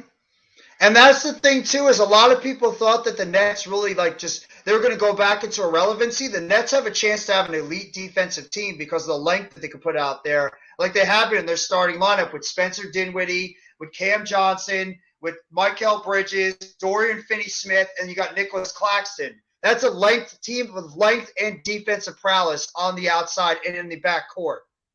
I love my Dorian Finney-Smith, man. He's such a good 3-and-D wing. Oh. I love Dorian Finney-Smith. He's been playing the floor for us a lot too. He's been a steady floor. I understand like the pedigree of Kyrie, and I understand the pedigree of obviously Kevin Durant. But like, look at the landscape of your team now after those two gone. Two guys you lose. Look how young you got. Like it's almost as if like you hit the reset button, but in a way it was like reset, but with good guy. Okay, perfect. Like it's wild. Like your GM definitely pulled this one out of his ass for sure. And don't even forget about the fact that we also got Cam Thomas, who's that sharpshooter now with the second unit, putting up 18 points last night. And then you also have, 19 points. And then you got Nicholas Claxton, one of the best defensive centers in the NBA, where he can now focus more on the defensive side of the court and doesn't have to go out there and score a ton of points like he had before when we got rid of Durant and Irving. Oh, there's an attempt at a dunk on the play, and he actually got it. Josh Okogie is having a nice game tonight for the Suns. Yes, he is. 15 points for Okogie. And Terrence Mann is also having a nice game with 11 for the Clips. Unlike Mitch, I understand like the criticism and the skeptic whatever that word about about Ben Simmons, but I mean like I'm also an optimist, and I also look at like what he also brings. Like, of course, he's going to be that negative peg on the court when it comes to like actually putting buckets in, but also he's also a key cog on your defensive end. I mean, like he's able to lock down defender or lock down wing forward, and also get down low and even play a little bit of in the paint D. So I understand like he air quote he's garbage, but I mean like he's not particularly a bum player. So. No, I think a lot of people, because with Ben Simmons, and by the way, DeAndre Ayton with another basket down low, 8 points, 49-48 with about 3 minutes to go in the second quarter. But no, Ben Simmons, he has to be a guy that's got to be into his role, and that's defense, either on the front court or on the perimeter. And he's also got to be a guy that's going to facilitate the basketball to all his teammates. He can't be a guy that you have to rely on in terms of his scoring. That's just not his game. He's not an aggressive player to the basket. He can't be relied on to be the player that he was back in his first couple of years with Philadelphia. Something obviously is not right with Ben Simmons. That's why I think he's better in that second unit as a guy that can facilitate the ball to, those shooters they have and Cam Thomas. So I don't mind him in the position that he's in right now. I think it's better. Phoenix, by the way, just took a 1-point lead, and there's a big shot there by Nicholas Batum, the ageless one, 3-point shot. 2 minutes, 15 seconds to go. Clippers are up by 2. Paul now with it. Paul gets on the outside to Ross. Ross puts up the teardrop shot, puts it up and in, 52 up, with about 2 minutes to go in the first half. Terrence Ross with a big shot over there, 52 up. Gets on the outside. Batum now has it. Gets over to Leonard. Leonard now guarded by Torrey Craig. Leonard now gets on the outside of Batum. Batum gets it back over to Leonard. Leonard now under the leg, step back, 3-point shot. No good off the backboard. Rebounded by Zubac. Gets it over to 3-point shot. No good. Rebounded by the Suns. Okogie has it. Outside, 3-point shot. No good off the side rim. Rebounded by Zubac. 1:30 to go in the first quarter, or this first half. What's up, Raph? Man now gets it over on the outside of George. PG-13. Outside of Batum. Another 3-point shot. Off the side rim. No good. Rebounded by Craig. Paul's now got it. 1:15 to go. Absolutely. Salute to our guy, Lou. Down low, Aiden puts it off the backboard. Rolls it and out. Rebounded by Mann. Terrence Mann now's got it. 52 up. 3-point shot. Is no good. Put back up by Zubac. 57.8 seconds to go. Clippers go up by 2 on the putback by Zubac after the miss by Marcus Morris. Paul's now got it. Chris Who's Paul with the Phoenix ball. backup center, Jeff? Sorry, who's Phoenix's back? Oh, Bismack Biyombo. Oh, that's right. Bismack Biyombo. That's right. Okay, sorry. Go ahead. Keep going. Sorry. No, don't worry about it.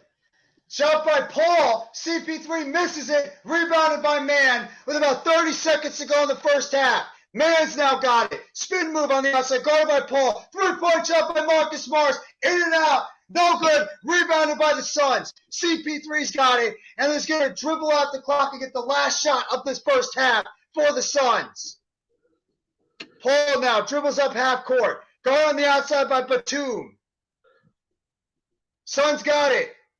Gets on the outside.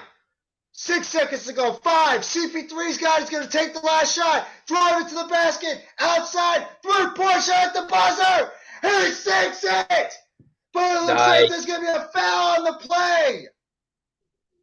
And it looks like it's going to be an offensive foul. And they're going to go to, it's going to be, are they calling a full timeout? They're going to call a full timeout on the play. There's still 0.7 seconds left. Suns are going to call a timeout on the play. What the hell is going on here? What the hell is going on here? They just called a timeout on the play, and I don't even know why. Right? Did you see that? Like, was it a shot clock violation? I don't think so. Even some of the fans were looking around like, wait, what's going on? Yeah, I'm like looking over here. I see the shot go in, and I'm like, why did they blow the whistle? There's no shot clock. The shot clock was turned off. That's right, yeah, because there was only so much seconds left. That's right. There's 22 seconds left, and they must have thought the shot clock was still going. So the Suns just got screwed out of a 3-point shot at the end. Wow. The NBA referee, the NFL referees must have taken over the NBA tonight.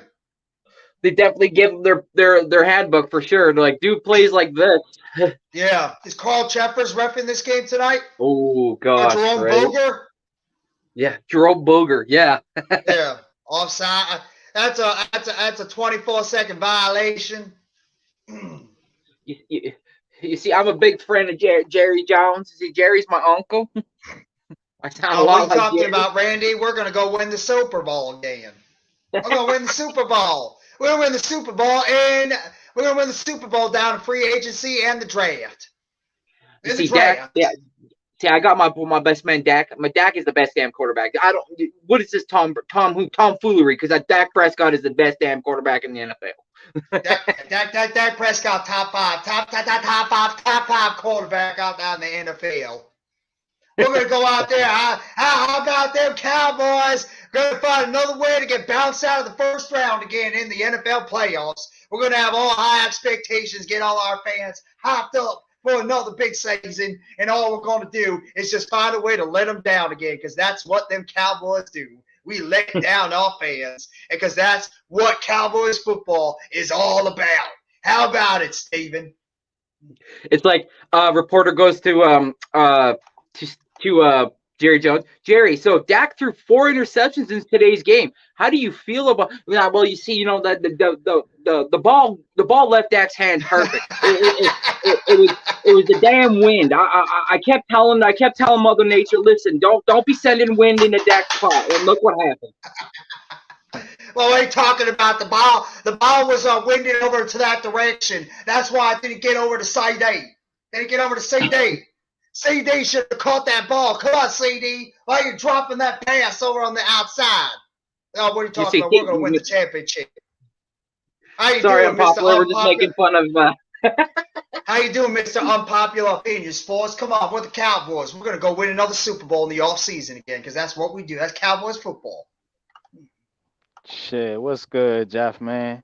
You know what I'm saying? You already know how I feel about the Cowboys, so I ain't even got to go there. You know what I mean? Yeah, everybody loves man. them Cowboys. They love them Cowboys. Man, talk about overrated, man. A lot of overrating going on around out here, man. You know what I'm saying? Oh, we just missed a 3-point shot at the buzzer, and we go to halftime after, the Suns literally just got screwed on that last play. And it's now 54-52 at halftime. I mean, if I'm a Suns fan right now, or a Suns player, I'd be pissed off. Because they literally just coming out the West. They're not coming out the West. No, I actually think that Denver, I'm actually going to ride with Denver. I think Denver's going to come out of the West this year. I think it's going to be Jokic's year. Really? Yes. I think Jokic is going to be a difference maker in the Western Conference. And also nobody understands what getting Jamal Murray has done for that organization back after that injury. He's absolutely pushed that team to a level that we expect the Denver Nuggets to be at. Because, he is fantastic. Fantastic point guard. They looked lost without him last year when they made that playoff run. You're right, Jeff. You're right, man. I'm just going to go over the NBA standings real quickly, too, since I promised the chat I was going to talk about it real quickly. Right now in the Eastern Conference, the top 8 teams are the Boston Celtics, 42-17 right now. They actually have a half-game lead over the Milwaukee Bucks, who won their game tonight against the Bulls. But their biggest concern is the injury to Giannis. After when he was driving to the basket, he fell awkwardly and hit his wrist on the What's the status on that? I don't know. They never updated it. I'm still waiting. I haven't heard anything either. I just saw something about it. I just saw something on Twitter, and they said that they're just waiting to hear back or waiting to see back tomorrow if there's any swelling, and then if there is, they're going to do an X-ray to further see what the damage is. Yeah, God forbid if he broke his wrist or anything, or ended up tearing any ligaments, then the Bucks' chances of winning a championship just went out the window. They're done too. Did you see what Charles Barkley said before the game about that? He's like, "Listen, young basketball players, if you're gonna fall on the ground, don't put your hands out." He's like, "Just fall." just take the plant right down to the ground instead of effing up your wrist on the outside. Tell Anthony Davis that. Mr. Shit. Where Lou at? I seen him in the chat, man. Mr. Shit. He was flying on the plane before. I don't know if he told you the story. He just let me know in the comment section, and he popped on for a little bit that he's had a hell of a day right now and a night. I don't know if he told you, MYG, but he's been flying around all over the place because he was trying to get to Houston. But apparently they messed up his flight, so now he's on a reroute back to Miami for the time being. Oh shit. Yeah. No, literally, shit. That is literally an shit. Exactly. I feel bad for Lou because he just said what's going on with him. It's a family issue. I don't want to go into too detail if he wants to talk about it. I'm sure he'll let you guys know, but he is right now just taking care of something family related, and right now he's on his way to Miami, so hopefully at least he's getting everything accommodated for him, so which is positive. So well, shit, if he's watching this, much love to you and everybody else that you're trying to take care of, Lou, and hopefully you get through this, my bud. No doubt about it. The rest of the Eastern Conference standings right now, the Sixers, Mitch's Sixers, are 38-19. They're 3 out of the Eastern Conference right now, the top spot. Then you got the Cavs, who are 5 games out at 38-23. Then mine and NYG's Brooklyn Nets, 34-24, 7.5 out. Look at that. Right now, the 4th spot or the I didn't know. spot. You're a Nets fan too, NYG. Okay, cool. Yeah, and guess who's man. trailing us? The Knicks are trailing us in 6th. Knicks. 33 and 27. They're The 9.5 Knicks been back. hot. Yeah, Mm-hmm. they've been on a little roll. Brunson's been unbelievable. Brunson has been unbelievable so far. Mm-hmm. Well, what about that Hart trade? I think that really kind of like electrified the group a little bit. No. Yeah, and also the fact that college teammates. That takes pressure off of RJ Barrett. Me and Coach talked about that. It's that's what it's doing. It's getting RJ Barrett kind of out the mix because he's struggling. Mm-hmm. You know what I'm saying? So he's not doing too well being the second guy, but being the third or fourth fiddle works perfect for RJ. Is what you guys are saying? Yeah. Yeah, and Barrett didn't even. Barrett actually they got had a him pretty coming good off game the his last bench. one. I think they had him coming off the bench one game. Yeah. That might actually work out for him because, like you said, the pressure's not on him, and he could be that leading guy in the second unit. He could be that leading scorer for the second unit coming out there, sort of like their Cam Thomas for us. Yeah. So, man, there's nothing wrong with being the sixth man. You know, no, absolutely not. Because 6 men play as much as the starters do. I mean, he's pretty much going to be out there. Could even be out there for the ending moments of any basketball game. So I think that he's in a perfect position to pretty much get himself right. 7th place, you got the Heat, 32 and 27, whom the Nets beat last night by 11 points. Then you got the Hawks. They're rounding out the top 8, 29 and 30. They're 13 out of the first place. Then the Wizards, 28 and 30. They're 9th place. Then Randy's Raptors are 28 and 31. They're 14 right now out, but they're on a 2-game winning streak. I said it before on the Pick and Roll podcast. Watch out for the Raptors. If they can get healthy and they can get some, chemistry going with that team, the Raptors could be a team that could sneak back into the playoff hunt. Bulls, they're a disaster. They're 30. They're 26 and 33. They're going nowhere right now. They've lost 6 in a row. They're sliding right now down the East. And then you got the Pacers, 26 and 34. I thought the Pacers would be a lot better than they were.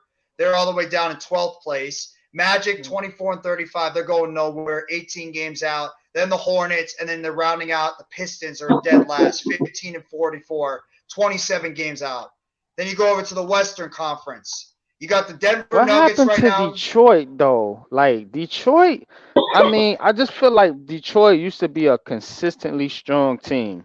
And over these years, they have just been abysmal. Like, what is going on over there?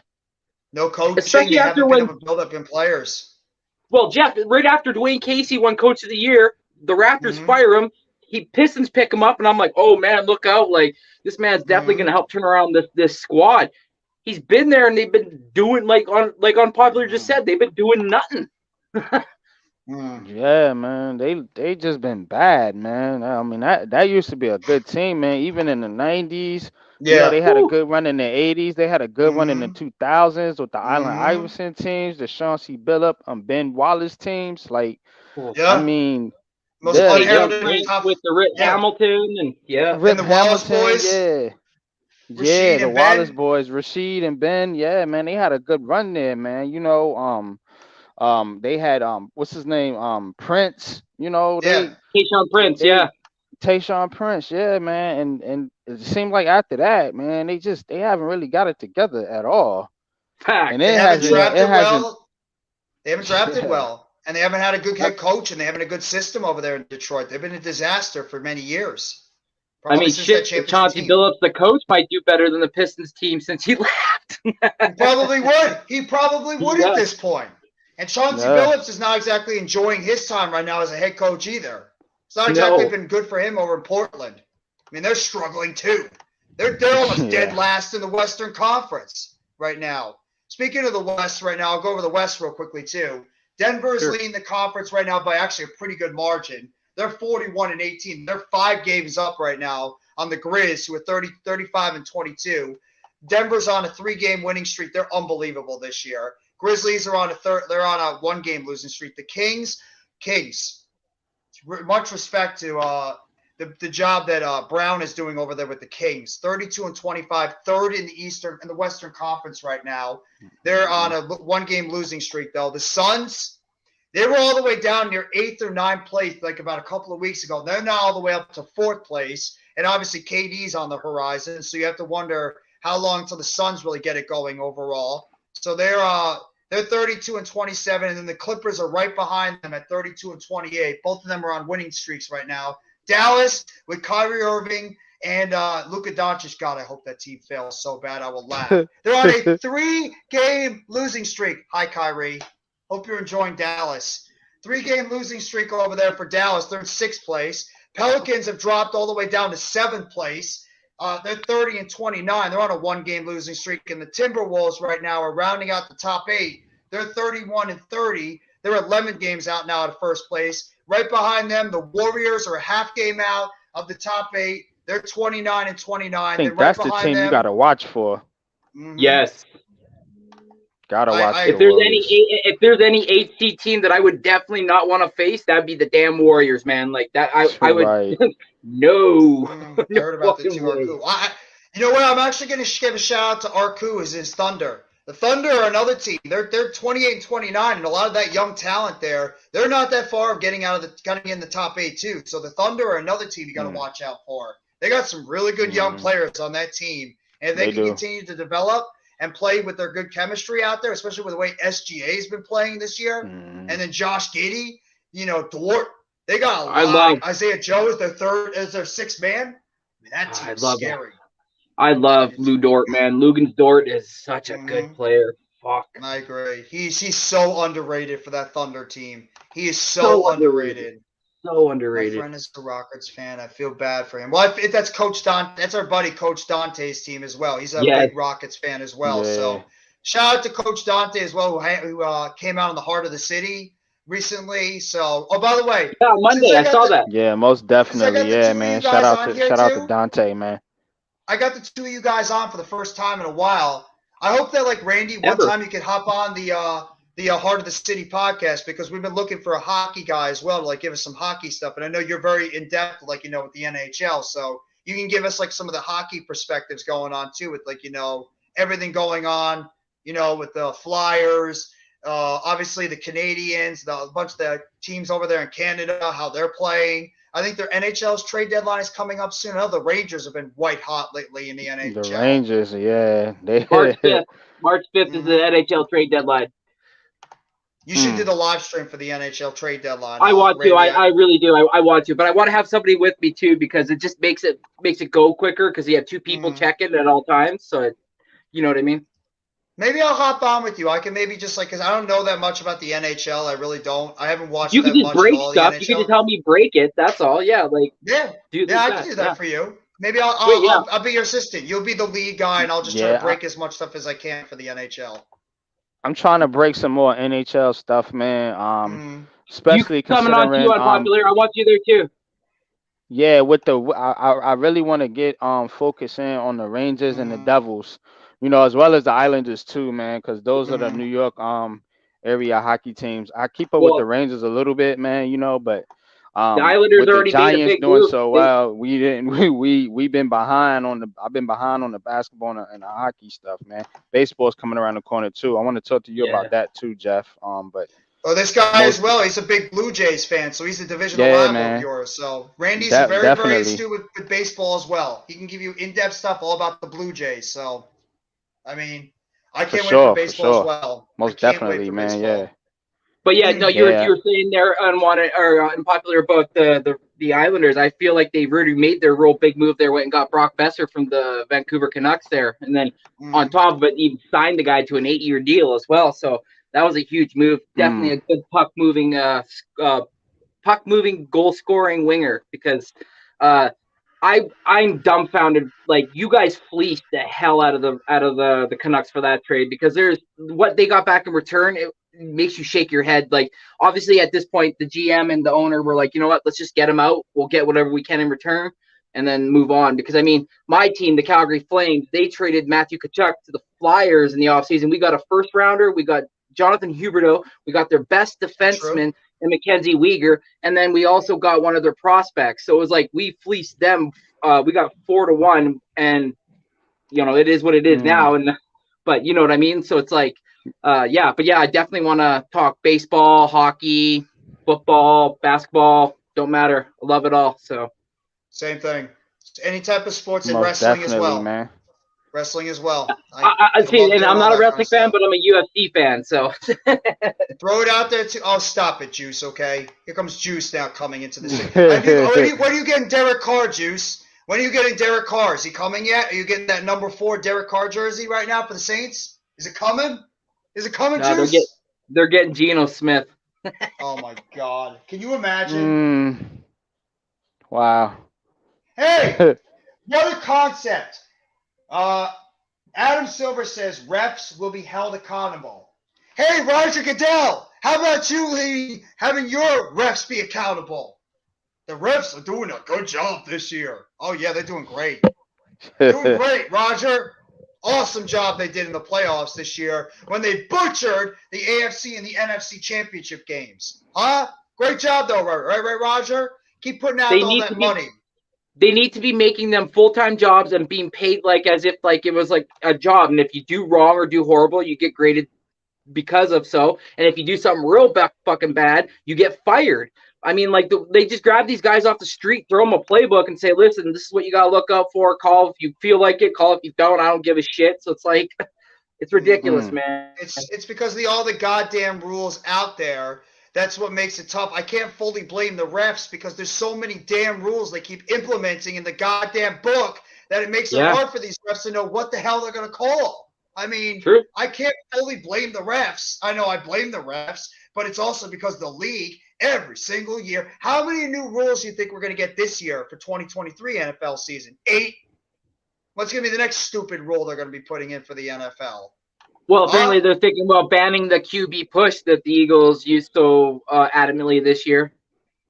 But every rule they do, they just make the game softer and softer. Exactly. You know, it doesn't help, man. It never helps. It just takes us further away from the game that we grew up, you know, knowing and loving. You know what I mean? Oh, that game's I'm sure you guys watched the Super Bowl. If you didn't, I understand why. But I mean, if you did, and you saw the highlights, did you guys see that Chauncey Gardner hit he did on Isaiah Pacheco, where he just like leveled him? Did you find out that Did you find out that he got fined for that hit? But that's illegal football. They didn't call it in the game though. That's fact. That's cap, right? Yeah, he got I think it was a $40,000 or a $30,000 fine for that. For football. Yeah, that's what I'm saying. That's what Unpopular just mentioned about them. Every rule they implement, the NFL gets softer. There you go. There's a clear cut. That was a clean hit. He put his helmet to the side, didn't put it in his chest, hit him hard. I always feel like I had to say pause. Hit him hard and just like went through him. It was a matter of who. It was two unmovable objects came and hit each other, and it just so happened that C.J. Gardner won that, but that he got fined for it on Monday after the Super Bowl. I love how Juice has to come in with the comment right there. CJ is a bitch good. He's still bitter with the fact that he was a Saint and now he's an Eagle overall. Although you guys, a Saints fan. He's a huge Saints fan. Huge Saints fan. Oh wow. Yeah. I don't. That division is interesting, man, because I don't really see a runaway favorite right now. Yeah, you know what I'm saying, we got to see what the Panthers. 13-4, huh? 13-4. Yeah, you seen that list? How ridiculous! Randy, you got to see this one. Somebody actually made a list, and they said that the Panthers are going to be the best team in the it's the Panthers, the Jaguars, and the Jets are all going to be like 13 and the Broncos and the Broncos. Yeah. The Panthers. What? Why? Who do they get? Like, am I missing something? Fan. They got a quarterback. They have the great Frank Wright. That's what they have. By the way, I did see that they also. I also did see that the Panthers did pooch also the Denver's DC, and he was actually not too bad this year. Denver's DC, he kept them in a lot of games. They're not keeping Rex Ryan because I'm hearing a lot of rumors about Rex Ryan potentially going over as the new defensive coordinator for the Denver Broncos under their new head coach, Sean Payton. Wow, they're trying to make some type of super team or something. A bunch of big personalities. Yeah, that's gonna work. Go ahead. Yeah, we've seen that before. We've already seen that before, and that's not worked. Well, you've already seen that when Sean Payton's already come in and basically told Russell Wilson's quarterback coach he's not even allowed his own office. Like, things are changing over there. Who knows what the relationship might be like with Russell and Sean Payton after this year alone.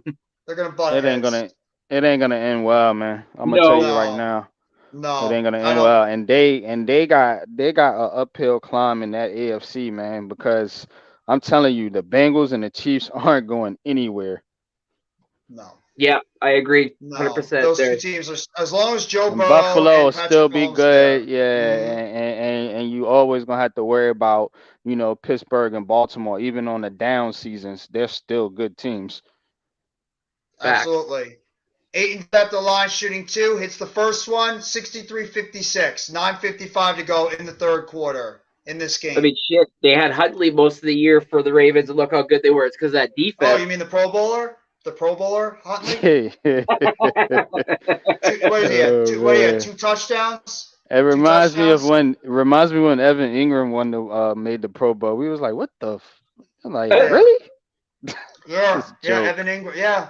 Evan Ingram You made a remember Pro that Bowl for year? doing nothing. Yeah, Yeah. he didn't do Oh, I anything. remember. He got Because like we needed 400 somebody to yards. go. We needed somebody to go. I think he was the only one on our team that actually went to the Pro Bowl that year. I don't think Yeah. we had anybody else on our team make the Pro Bowl. So, I mean, that's how Yeah, that infuriating was it the was year back in Barkley got 2020. hurt, I think. Yeah, that was the Yeah, year he tore his Barkley got hurt. ACL that year. Yep. Oh, I was gonna say they put Evan Ingram over Barkley. What? Well, yeah, Man, I no, didn't yeah, know the. Barkley. That Yeah, was the I year that didn't know the Barkley injury. tore his ACL on week 2. Yeah. And I got a lot to say about. I'm trying to save some stuff for tomorrow for the football show, but I mean, I got stuff to say about the rumors coming out with Barkley, Jones. You're starting to hear some things spinning right now with those two guys. I'm obviously going to talk about Shep because there was stuff coming about him. The 3 players that the Giants have already signed. So there's already starting. Those little football news stories are starting to circulate Hmm. around right now with the free People agency are a few all weeks up in away. they're all up in arms too. I'm telling you. Yeah, Ooh, exactly. we got they panties in a bunch. Good. I'm glad they are. Let their panties be in a bunch because See, bookends. Have a good it's night, bro. stupid. Have a great night, bookends. Oh, the Peace, Suns now bookends. 63-63. Devin Booker. Goddamn you, Kevin Durant. 63-63 right now. Anytime I see Kevin Durant, I get pissed. It's like Yeah, I man. don't want to hear about him being emotional after a press conference today. F you, Kevin Durant. If you were so goddamn, sad to leave Brooklyn, why did you bitch out and leave us after Kyrie Irving demanded a trade? Why didn't you man up and stay with the team the way it was? You ran once your buddy left. I don't want to hear Yeah, about because he's sympathy. soft. He's soft and Exactly. he doesn't want to build anything. He wants to show up, man. That meme that I put on Twitter is the perfect way to describe Kevin Durant.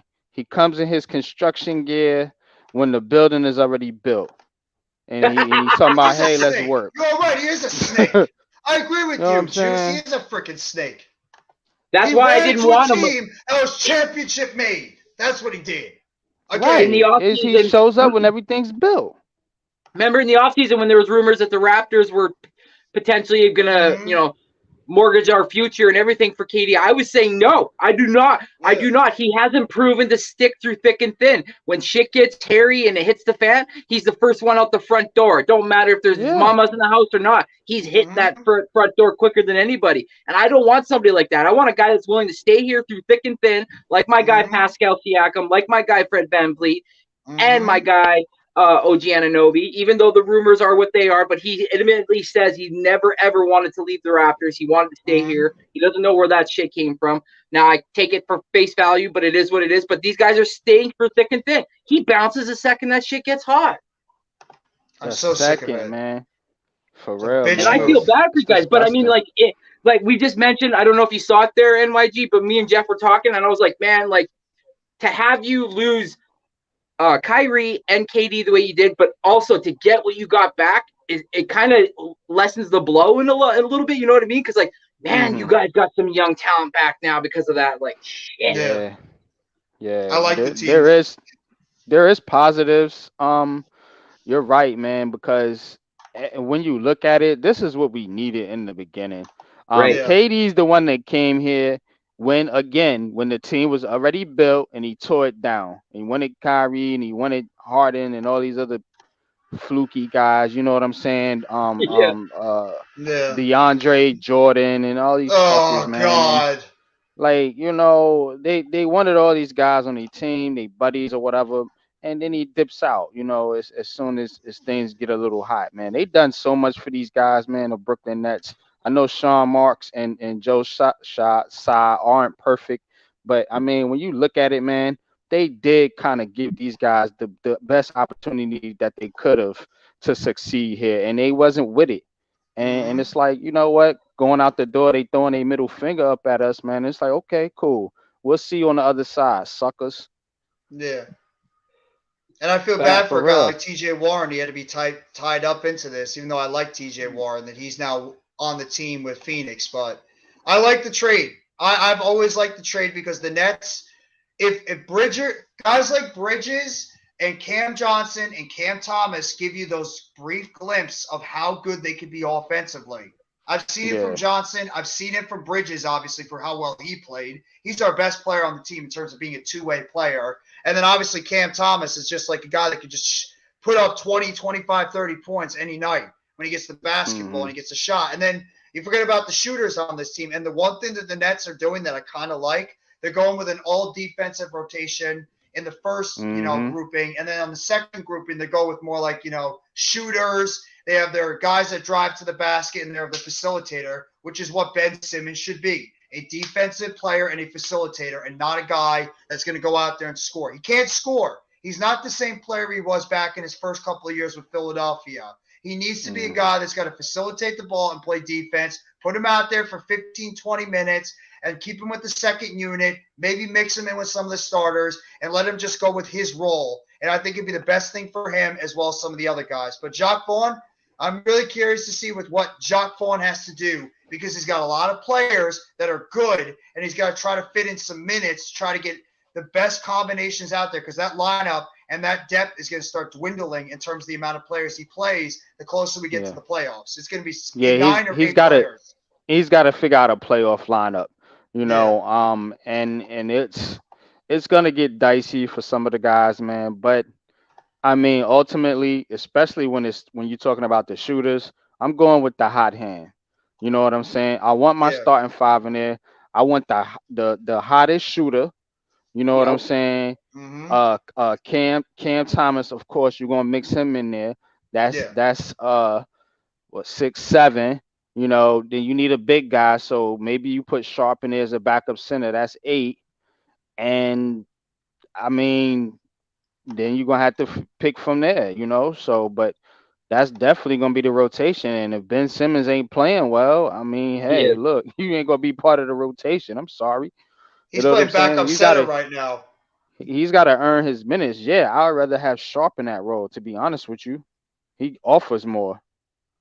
The scary part Okay. is Simmons is right now our highest paid player on the team at 35 mil per year, and Yeah, that's why they'll they probably have have to to play. play him. That's why they have to play him. That's Yeah.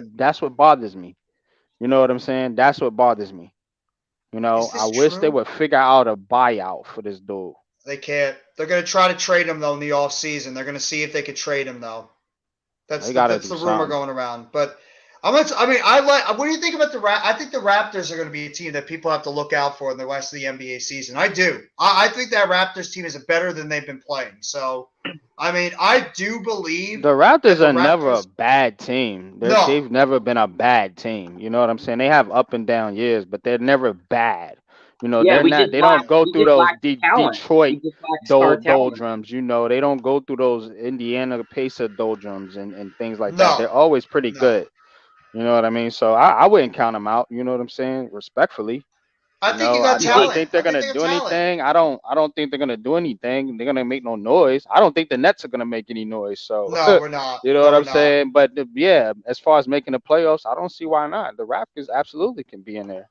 Why Yeah, not? and Yeah, I and I mean, a see, lot of it has to do with and their I starting don't. lineup. You don't think they're Yeah, going to go on any type of run, Randy? I do. I think they are going to try to sneak into like one of those bottom spots in the East. It makes sense. I mean, They where they should. at now? They in the play-in right now, ain't they? Bless you, Randy. Sorry, yeah, They in the I think They they're play-in. in 10. are. 10? You're. Ain't they 10? Give me 1 second. They are right 2 or 10. now 10th place, and they are at least a game out of eighth place. You're a game behind the Hawks. You could easily jump the Hawks to get into Yeah, Yeah, this. see, they could get To they get could get there. they could get to to the 7th, maybe the 8th, 7th or 8th. I don't think Yeah. they'll get to 6, but they can get to the 7th or 8th. Yeah, I'm definitely when I say I don't think my team's gonna get to playoffs. I obviously I wish and I hope they do definitely.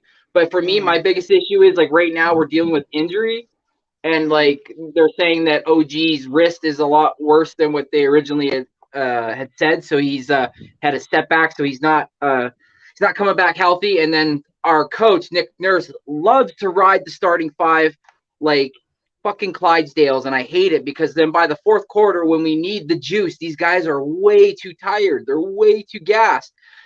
But then also I see why he does that because my front office hasn't given him a bench to work with either. So it's really a catch-22. But do I think we make the playoffs? Okay, you know what? Yeah, sure. But I feel like we get bounced in the first. I don't even think we'd be able to escape the play-in.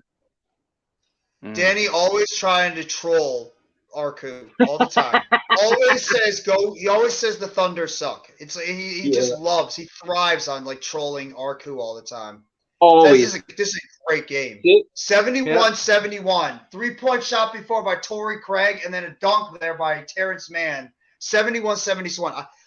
These two teams, I think these two teams can make noise in the West. I do.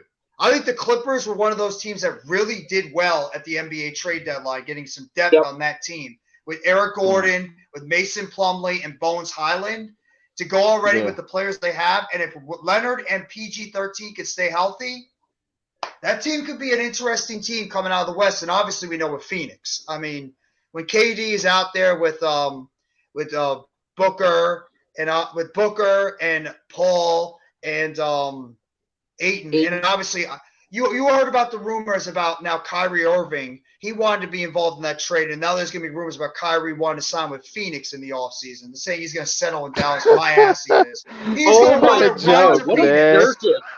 He's going to run to Phoenix. He's going to run to Phoenix. They're going to get rid of Paul if they don't win, and it's going to be Irving, Durant, Booker, and Ayton on the Suns. They're gonna do the same thing. They're gonna do the same thing because they're not gonna win, and then they're gonna dismantle the Suns. Yeah, and they'll probably trade all their picks for like Damian Lillard or somebody stupid like that, and fucking lose. Watch, and Booker will be the first one gone. They're losers. Yeah, watch, and Booker will be the first one gone. Yeah, Booker will be the first one gone. Watch because of it all. Yeah. Let's trade for James Harden. Let's reunite the big three in Phoenix. Oh my God. I will laugh so hard if Kyrie goes to Phoenix and then he ends up going out there and they want to trade for James Harden and reunite the three of them in Phoenix and watch them fail over there. I've never wanted to see three NBA players fail more than Kevin Durant, Kyrie Irving, and James Harden for what they did to me. Like I said on the show on Tuesday night on the Heart of the City, I am furious for what those guys did to me as a fan. I'm never going to ever forgive them for what they did. That's 4 years out of my fandom that they took away from me deliberately with the BS that they gave us. I've never said that about any athlete. Those three guys, I have none for them. It makes it worse, Jeff, because they dismantle a team that would have been probably elite right now if we would have kept that squad together and built with that team with Dinwiddie and Karis LeVert and Jared Allen in that squad. If we would have built with that team, this team would be in such good shape right now. But these hijackers, these thieves in the night, you know what I'm saying? These nunchuck ninjas came in here and robbed us, man, and just took everything. Imagine if he went to the Raptors. I guarantee, Randy, if Durant got traded to the Raptors, you know what would happen? You could say goodbye to Scotty Barnes because they would have probably traded him. They would have traded everybody on that team to try to bring in another superstar, and they would destroy your team as well, like they destroyed ours. That's what these guys do. They destroy teams. Like LeBron James destroyed the Lakers. Because they run a buddy system. That's what they run. They run a buddy system. I want a basketball system. I don't want a buddy system. I don't want nobody that's part of that. Right. I don't want nobody that's part of that buddy system. You'll never get that in the NBA anymore. And LeBron James started that shit. I don't care what anybody says. And it's been on since. Everybody is on that shit. You know what I'm saying? Shout out to Giannis, though. At least Yes. he stayed. You know what I'm saying? Yeah. But and Dame Lillard. But the rest Yes. of them, man, they And you know suckers. what? Bradley Beal, too. Bradley Beal could have gotten traded a million times. He decided to stay with the Wizards. I True. respect that. I respect a player that's willing to stick it out with their franchise, even when they're not winning. So I have respect for Right. Beal. I have respect for Giannis. I have respect for all these guys that stay with their team and don't run to a super team like LeBron James and obviously like Durant. I don't want to You hear know what anything I'm about saying? Durant. And I get it. All it's about the money. But the NBA, the money, the team gets to the advantage, right? Yeah, They exactly. get to offer you the Exactly. most. So it Yeah. Mhm. ain't about the money. It's the buddy system. Exactly. Exactly. And it's just sickening. And it's why it makes it even better when they lose. They don't get it done. I was rooting when the Heat came together. By the way, it's 76-74. Paul George at the line right now with about 4:27 to go. I throw it in there because I'm doing the play. I'm still doing the play-by-play for the game, which is actually Right. still a terrific game tonight between the Clippers and the Suns. So I'm excited. I know, still a little bit in football mode, but I can't wait for the NBA playoffs. I always get excited for the NBA playoffs all the time. Even though people are down on the NBA, I just love this sport. I really do. I love Like every football. sports playoffs. I love MLB playoff. I love basketball playoff. I True. love hockey I'm playoff, just and I love yeah. NFL playoff.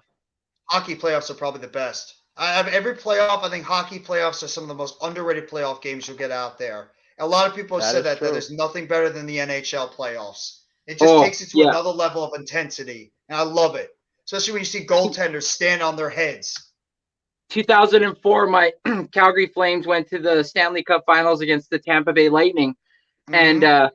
that forever changed my life. Like I was down on our downtown, and at that point, at that time, Mika Kiprasov was the goalie for the Calgary Flames, and all you Mm-hmm. had to do was walk up to a chick and say "shirts off" for Kiprasov, and they'd just flash you. Like, and I was in high school, so I was in grade 11 going into grade 12. So like I'm walking down, like we're supposed to be not drinking, and we're like hiding beers and stuff, and I'm like looking around, and I just yell, I'm like, shirts off for Kippers off. Just like 40 women, boom, shirts up. I'm like, yeah, fucking changed my life, man, changed my life. So yeah, hockey playoffs are awesome. Melons on the menu in those games back then. Mm. How do Yeah, I I remind? gotta catch a How do I hockey remind you playoff of game. Sean Marks? I think I look like Sean Marks. Is that it? Just without the Australian accent? Is that it, Arku? I It's will gotta say be. I will give Sean Marks his due on this one trade the couple of trades he made. I do think that the team got better. I do. I take that. I'm sorry. I We think didn't he get did what he better. We didn't could. get better. I can't excuse the Ben Simmons thing, man. Yeah. It's hard for me to get over it. It really He is. was caught in a rock in a hard place. Who else was he going to Man, but trade for? That's the anybody problem. but that I dude, know. man. I Like know. So anybody but him NYG, will be you be off. willing to take anything for him on the offseason at this point? Yeah, pretty much. Yes, Yeah. I would too. I'd take cash for him. Wow. Okay. It's just scary that this I just dude want is him only off the 26 team. years old. He's He does, 26 yeah. years old. He's done. He does not have a fit, man, and he's not. He's just not a basketball player. You know, Off to he's Charlotte just he an goes. athlete. You Yeah. know, see ya, man. Good. He could go to Goodbye, man. Charlotte. He could be a number one piece over He can there if go he wants. anywhere. He's not gonna be a number one piece anywhere. The dude does not have the mind Yeah. to play. He's not a basketball player, man. He's a fraud. I just wanted to answer Juice. He said Lil Wayne is in NBA 2K23. Yeah, so is Dak Prescott. Wait, what? Dak Prescott is in a Dak basketball Prescott. game? Yeah, Dak Prescott, Debo Samuel, and Jalen Ramsey were the latest ads, and now obviously Lil Wayne is the newest. But I was like, Dak Prescott. I'm like, he can't throw interceptions. Or no, I'm like he Oh can't. no, I'm like, but he oh can no. turn the ball over. He can That's throw what the I ball said. to I'm the like, other team. oh. So I want to go look and see what his turnover rate is on the game for sure. Yeah, his handle, his dribble, man, they gotta be really low, man. You know what I'm saying? His Yeah. ball handling ability is probably, you Yeah. know what I'm It's gotta be like a 20 or something in his ball handling, like a 15. It's gotta be that bad. Every time he dribbles the Yeah. basketball, he's like this, trying to do patty cake with it on the court. That's how bad it must be. His inbound pass is section 4, tier 9. Yeah, he tries to inbound pass and he chucks it up into the stands because he can't get the Yeah. accuracy correct. Thinking that the crowd is the ones that are supposed to tick the play. Yeah. By the way, that dude is bad, he's man. doo-doo, yeah. He's ass, man. I just don't see it, man. You know what I'm saying? And I mean, damn, man. We talking about it, man. It's just sad, man. Our fan base, the New York Giants. Okay, I mean, like Philadelphia, they're gonna pay Hurts 45. They're starting at 45, negotiating. Yeah. Daniel Jones camp comes in, says we're starting at 30, and no, what they didn't even say 30. What did they say, Jeff? 35, They I said think. 35, I no. believe. Remember, no, a while back they said they were starting at what, 25? They started at That was 25, but most league yeah. execs believe he's going to get over 35 mil per year. Right. I know what he's going to get, but Yeah. I'm saying they saying Jalen Hurts is going to get over 45. We know that. Oh yeah. You know what I'm saying? Yeah. Hurts is going to get the bag. But the starting difference is $20 million in Hurts and Daniel Jones, and it's like you got to look at that and say, that's why a player are we or two right complaining? there. Why are we complaining about what we're paying the quarterback? I don't understand it, man.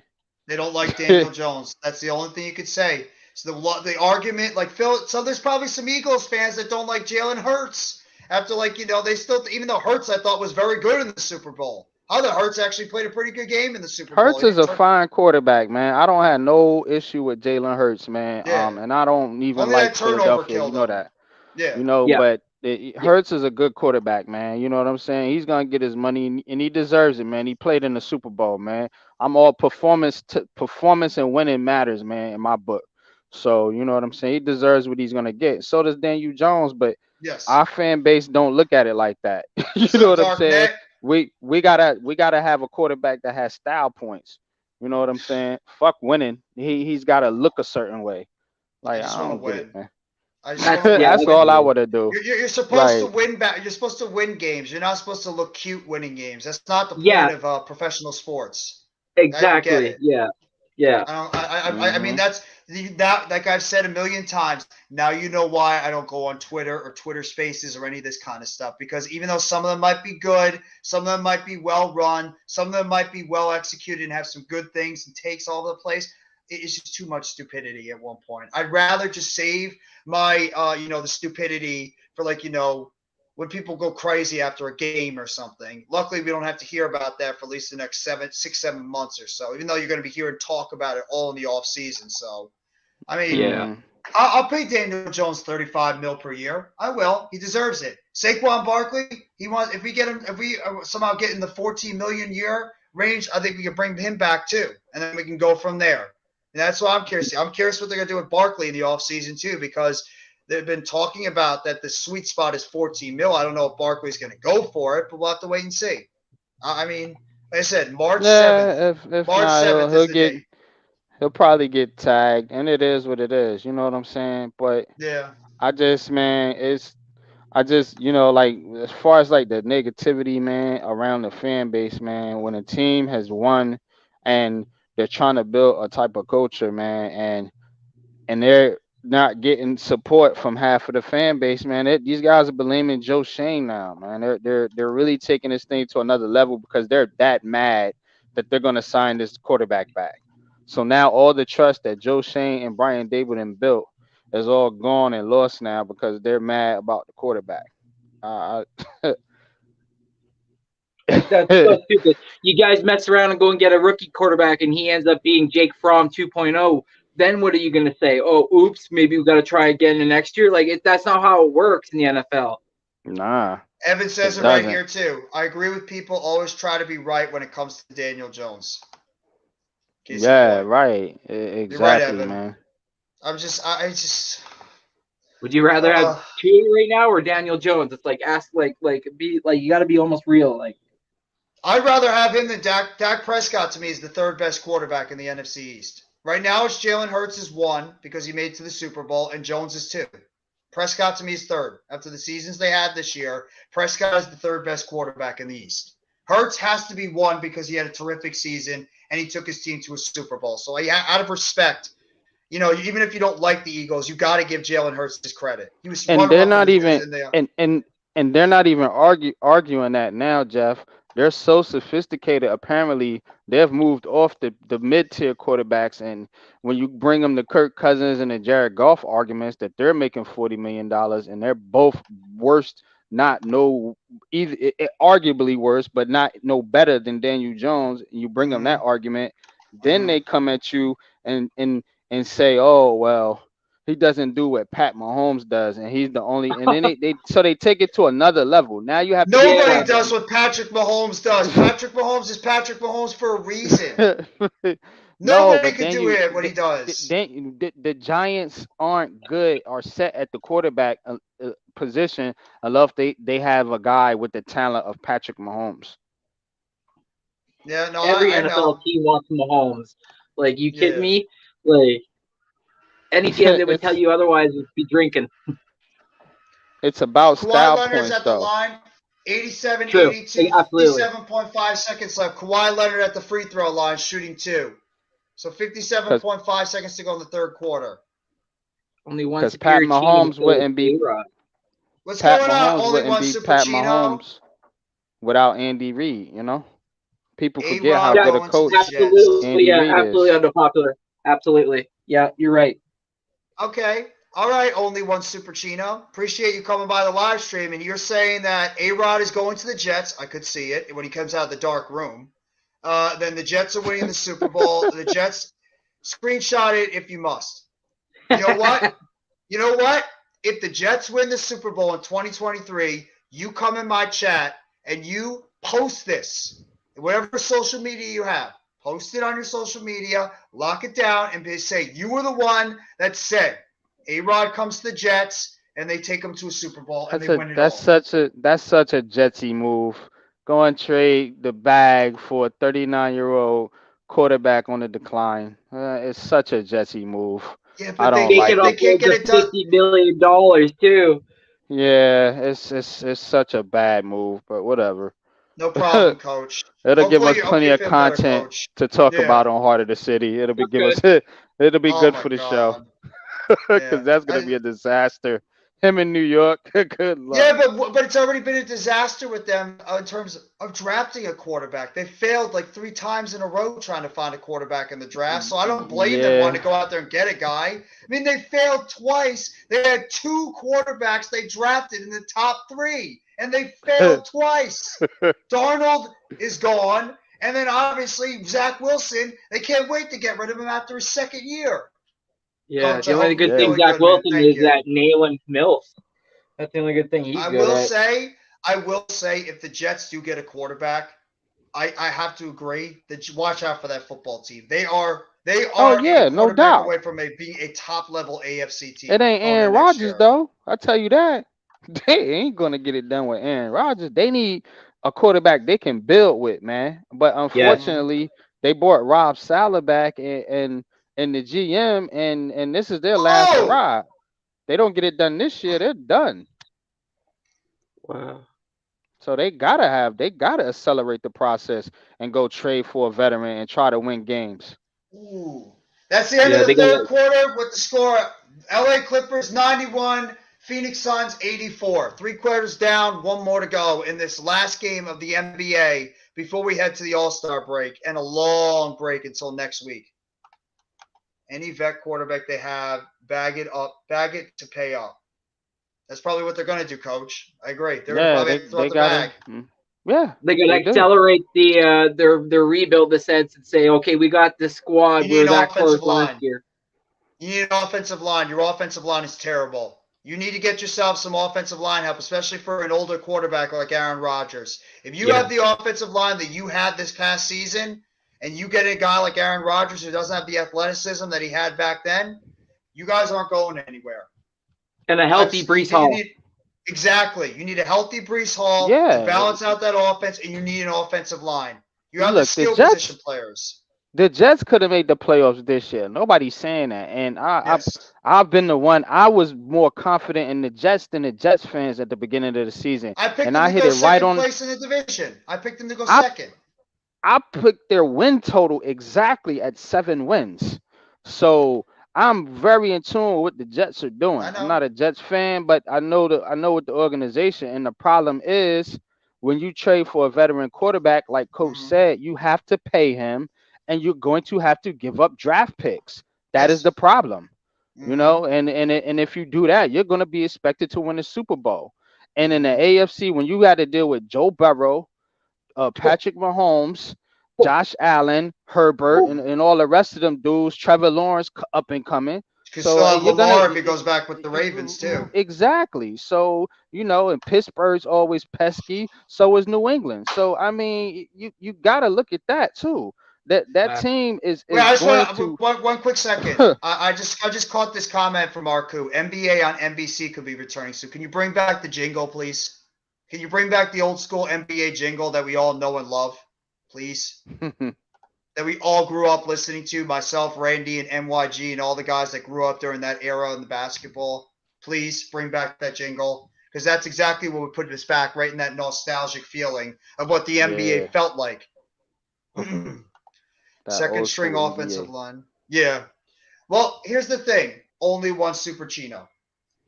Your first question with your offensive line, what are you doing with Mekhi Becton? Because I am not trusting bringing that guy and putting him on as a starting offensive lineman next year. I'm not doing it. You guys need to go into the draft and you need to get yourself a franchise left tackle like the Giants did a couple of years ago and like the Eagles did when they got Mailata. You need to get a franchise left tackle out there to be able to How you gonna protect your get blind that side. if you trade for Aaron Rodgers? Because you giving up that one. I guarantee you that. Unless they give up a first round pick in 2024 and they're able to hold on to the Man, the 2023 first Packers round ain't pick. going for that shit. They want number 13. They want that. They want that high draft pick. Because I did hear that. when the Jets get good, then that draft pick's not gonna be as valuable. It's true. That GMs ain't dumb. coach has a good comment here. And I kind of agree. I actually think Carr might go to the Jets. I actually think. He could. I think he's going more. I still have this feeling he's going to go to the Saints, but he could go to the Jets too. I think it's At least possible. Carr, you don't have to pay as much, and you don't have to give up a draft pick now because he's Mm-hmm. released. So that's the good thing about that. But I don't like Yeah, either option, to be honest with you. facts. I think people get on Carr way too much. I think Carr is not that bad of a quarterback. I really don't. I think I'd he's do a that good before quarterback. Aaron Rodgers, to be honest. That's more Yeah. economical, He's and Yeah, at only least 32 that years gets you, old. yeah, at least that gets you to relevancy. You know what I'm saying? At least you get you in the hunt, the conversation. And it's not that hard to get to the playmakers they have on that offense. You have Garrett Wilson, who's going to be probably a top wide receiver next year in his second year. I mean, Elijah Moore is very good as a number 2. I'm sure they'll either draft or get a number 3, or they can, they'll probably fill out that position. They have a very good tight end room between Ruckert, you got Uzama, and you got Conklin. I mean, they have obviously Brees Hall. Hopefully, if he comes back fully from his injury, they have the players out there to be a good offense. You just need a quarterback that won't turn it over. Giants just need to build the interior offensive line and get weapons. Jones is a top 10 quarterback. I I hope agree. you're right. I hope you're right. I agree with that total statement. He's a borderline top 10. I'd either put him in the top 10 towards the end, or I'd put him like just a little bit outside the top 10. He's I right think around that area. he'll get in that conversation with one more consistent season, and if they give him the proper team, then you can bank on that happening. No, it's not. Imagine him with Smitty. Imagine Daniel Jones with Devontae Smith. Like, that's a sensitive subject still. Your fan base would be talking a little different about him. I tell you that much. We Bro, can get Devontae Smith in his draft. We can get Jordan Addison. He's basically Devontae Smith. There you go. Keep preaching that. That's your fan base too stupid to realize. Yeah, you get that. You go get you a veteran. You know what I'm saying? I mean, maybe you don't trade. Maybe you sign a low end veteran and you bring back some of these other guys and pair up a couple draft picks. Yeah, a good move. Pair up a couple veterans, man, and show up the offensive line and see what you could do. Yeah. You were in the playoffs. You can only go up if you do it right. unless you And you start have do the what the coaches. fans do You and guys tear it have the down and coaches. start with another quarterback, then you're gonna go backwards. But Yeah. Oh, you know, new playbook, And we have the growing continuity pains. of the coaching staff, like Randy just said too. The coaching Yeah. staff is all going to be back this year, so that's yeah, continuity as exactly. well. I don't know how many times I've told you, Jeff. Like keeping it cap. Like I love Dable and I like Wink Martindale a lot. Like I was a little butthurt when you guys got him because I was like, fuck those two. I like Like Kapka too. I like Kapka a lot too. I think this guy is going to that's be a right. lot Mike better in his Kafka as second well. year. Yep. Yeah, I think Kapka's going to be a lot better in his second Kafka's year. gone. Yeah, he's gonna be gone next year. I think He's Wink could be yeah. gone too. He's definitely because this offense is going to be good. I'm telling you, when they Yeah. all they need to do is get a few more pieces and get a little more depth. Once they do that, they're going to be good. I'm telling you, this team was They're good last year. They didn't have the depth to survive injuries. You know. you Only just one need Super Chino. You hear that? Cap that. There you go. There you go. You want to cap that? There you go, bro. exactly.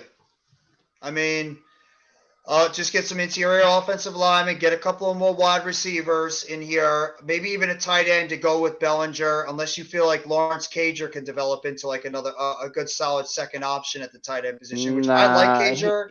I he's like probably more of a Cager, wide but receiver.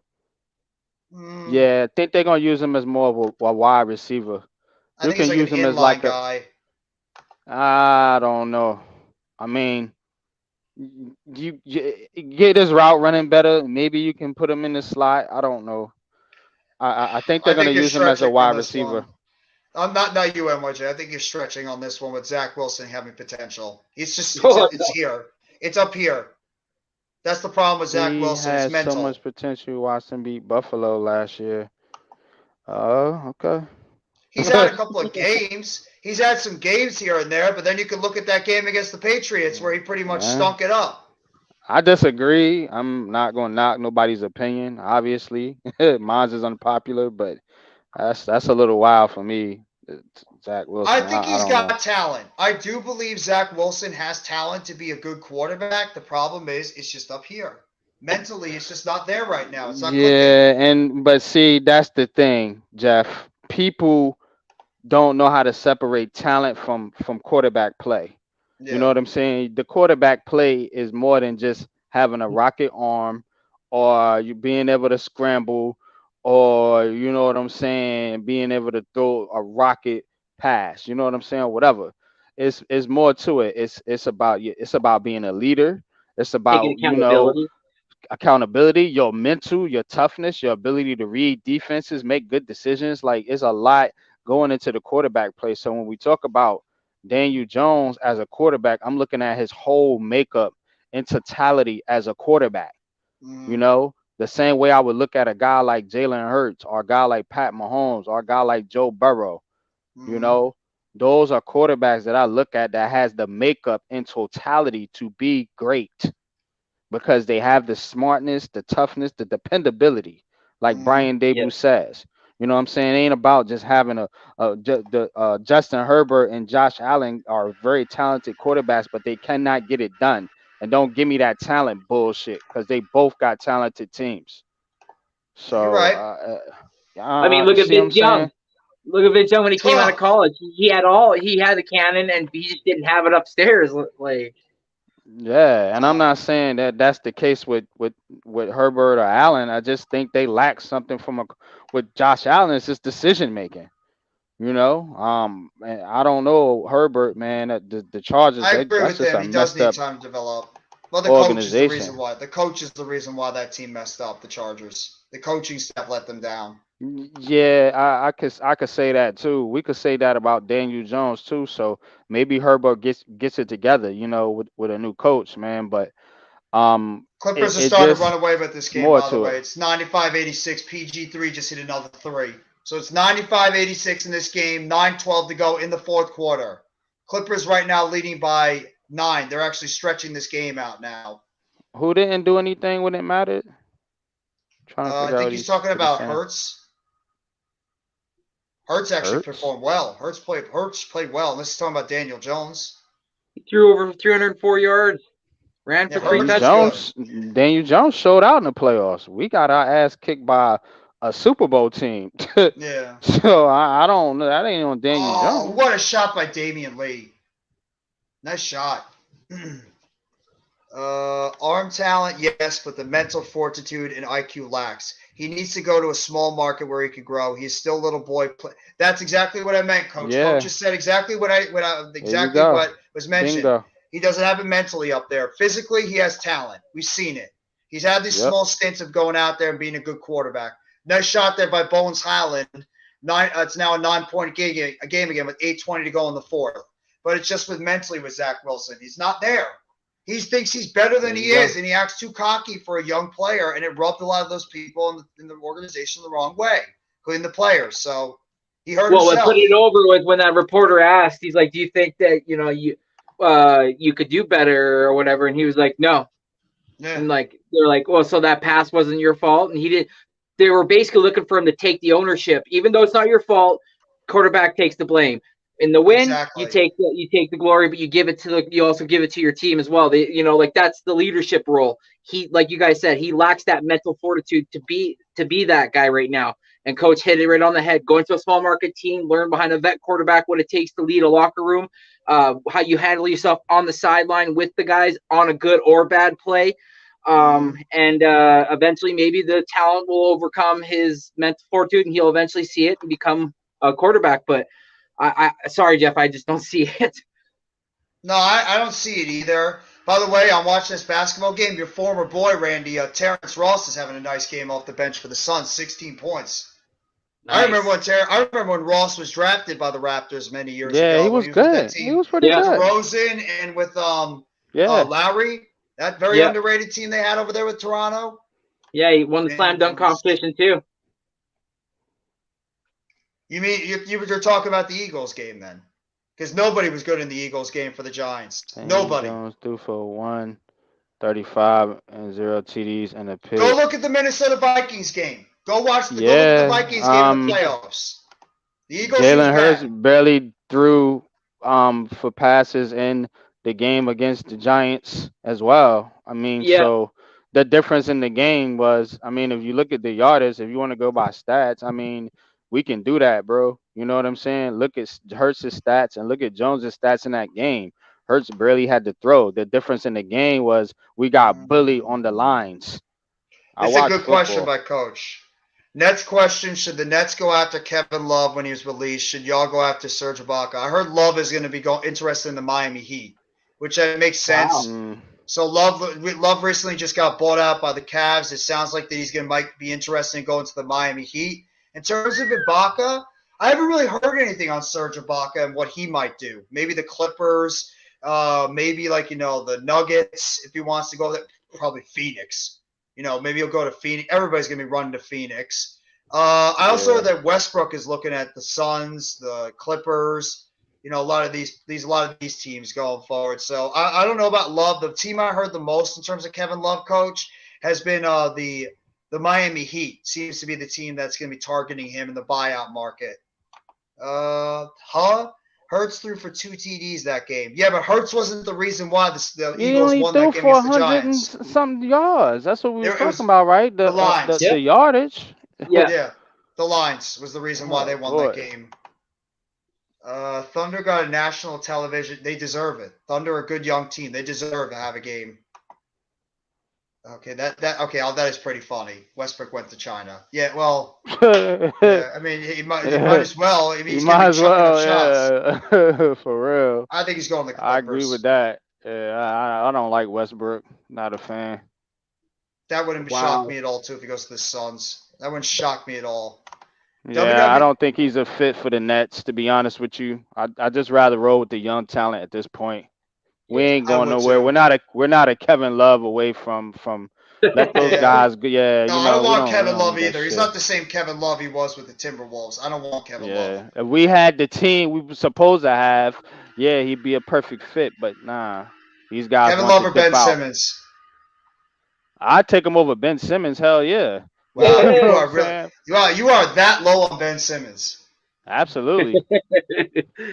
Kevin Love is can be productive at least. somewhat. That's true. No, that's true. I Dakota, guess what's going on, Dakota? if there's Friday Night one thing that SmackDown. Mitch and NYG can get along with is Ben Simmons being a garbage player. That's for sure. Yeah. Yeah, no, we agree. I don't like him. Dakota I don't like the Roser, what's guy. going on? WWE Friday Night SmackDown, Fox 17 today, February 17th. There you go. I forgot today. It's already Friday now. It's already been, the clock has turned to Friday, so happy Friday, everybody. TGIF, thank God it's Friday. Unfortunately, I can't say thank God it's football Friday. I'm going to be very depressed when Sunday comes around and there's no football games that are going to be on. It's going to make me sad when there's no more. I get very sad when there's no football. Baby. I got nothing on Sunday. Maybe I'll go out at the date. If it's nice, I'll go out and enjoy the day. Y'all need a low post depth. We do. We do need low post depth. I agree with you, Coach. I don't think they trust in Dayron Sharp. I don't think Sharp is the answer because he's not even playing now. Simmons has been now their backup center that they've been playing. I don't think they trust Sharp right now. He gets into foul trouble a lot too. The problem is they trying to find minutes for Simmons. And Simmons is supposed to be your low post depth. I mean, he's got to play a position. He's not the backup point guard. I mean, is this easy to back up power forward? Is he the backup center? Like, what is he good at? He doesn't fit in any lineup. That's the problem. So, I mean, he's supposed to be the guy, that can offer you that depth that we're looking for, in the low post. But he's not a post player. No, he's not. And he's not a shooter, and he's not a traditional point guard, so he doesn't fit. He's just an awkward fit. He's an awkward fit and an awkward player. He's just awkward. He's an awkward fit for any team. That's my point. He's a 6'10" guy that can guard any position on the court, but he has no aggressiveness. He lacks that aggressive drive. He was not this player back in his first couple of years, though. He was a different player with the Sixers in those first couple of years. I remember. I don't know what they did to him in Philly. He was great. Yeah. I don't know what they did to him. He was good in his first couple of years. I don't know what they did to him, man. They did something to that dude, man. I don't know what happened. Do to him? Yeah, I don't know, man. I don't know what happened. The whole Joel Embiid thing really just messed him up. Yeah, he was just never the same. Because it's mental with that dude. It's mental, man. He wasn't really there. Mental. He's not into basketball no more, right? I don't think he's into basketball anymore. He just doesn't. I don't. When you're a basketball player, like even when you're hurt, you can still see aggression. You can still see that that effort. I don't see that with Ben Simmons at all. It's just no aggression. No, there isn't. Let me just get to these comments real quick because they're actually flying in now. I'm surprised. Shout out to all you guys. We had 9-10 in the chat at this late at night. You guys, seriously, thank you all for the support. Make sure you guys go hit that like button and sub up to my guys up here that have been rocking with me for this entire game, even though you haven't really begun play-by-play. We've been talking football and basketball otherwise, but NYG22 and Next Shift Randy, two of my faves that I love always doing live streams with. Very, very knowledgeable when it comes to games of football, basketball, baseball, hockey, obviously UFC, college sports, scouting college sports, NASCAR with Randy. NYG is very good when it comes to scouting prospects. He's really good when it comes to basketball. That's his sport, along with football, but he's very good when it comes to X's and O's with basketball, with our guy, Big Fan Breezy. So, I mean, just shout out to you guys and shout out to everybody in the chat that's rocking with us 12:20 at night, still here with us during this NBA live stream between the Clippers and the Suns. They did Westbrook dirty. He was top 10 in assists, top 10 assists all time. I mean, he was. Turnovers. How many missed buckets? I mean, he just became a guy that just chucks up shots all over the place. That's what the problem with Westbrook. He just chucks up too many shots now. He's gone away from his game overall. Ain't no way he had to go to China. And they call him a stat patter because all he really stat patter, yeah. Mm-hmm. You're right, absolutely, Randy, and that's all he did. Was padding those stats going forward. James Harden is the same. He's the same guy. Yeah, he's a stat patter. I don't like him either. Those guys, you can't win with. No, they don't want to play a team game. They just want to worry about their stat line at the end of the night. Exactly. Tomorrow, Saturday, Michigan Wolverines basketball versus Michigan State. There you go, big college basketball. Before you know it, March Madness will be here. Before you know it, in a couple of weeks, March Madness is here, and then you got Major League Baseball on the horizon. So a lot of things still happen in the sports world. Sorry about Clippers. Terrence Mann's got. You might be ahead of me, Randy, on this one.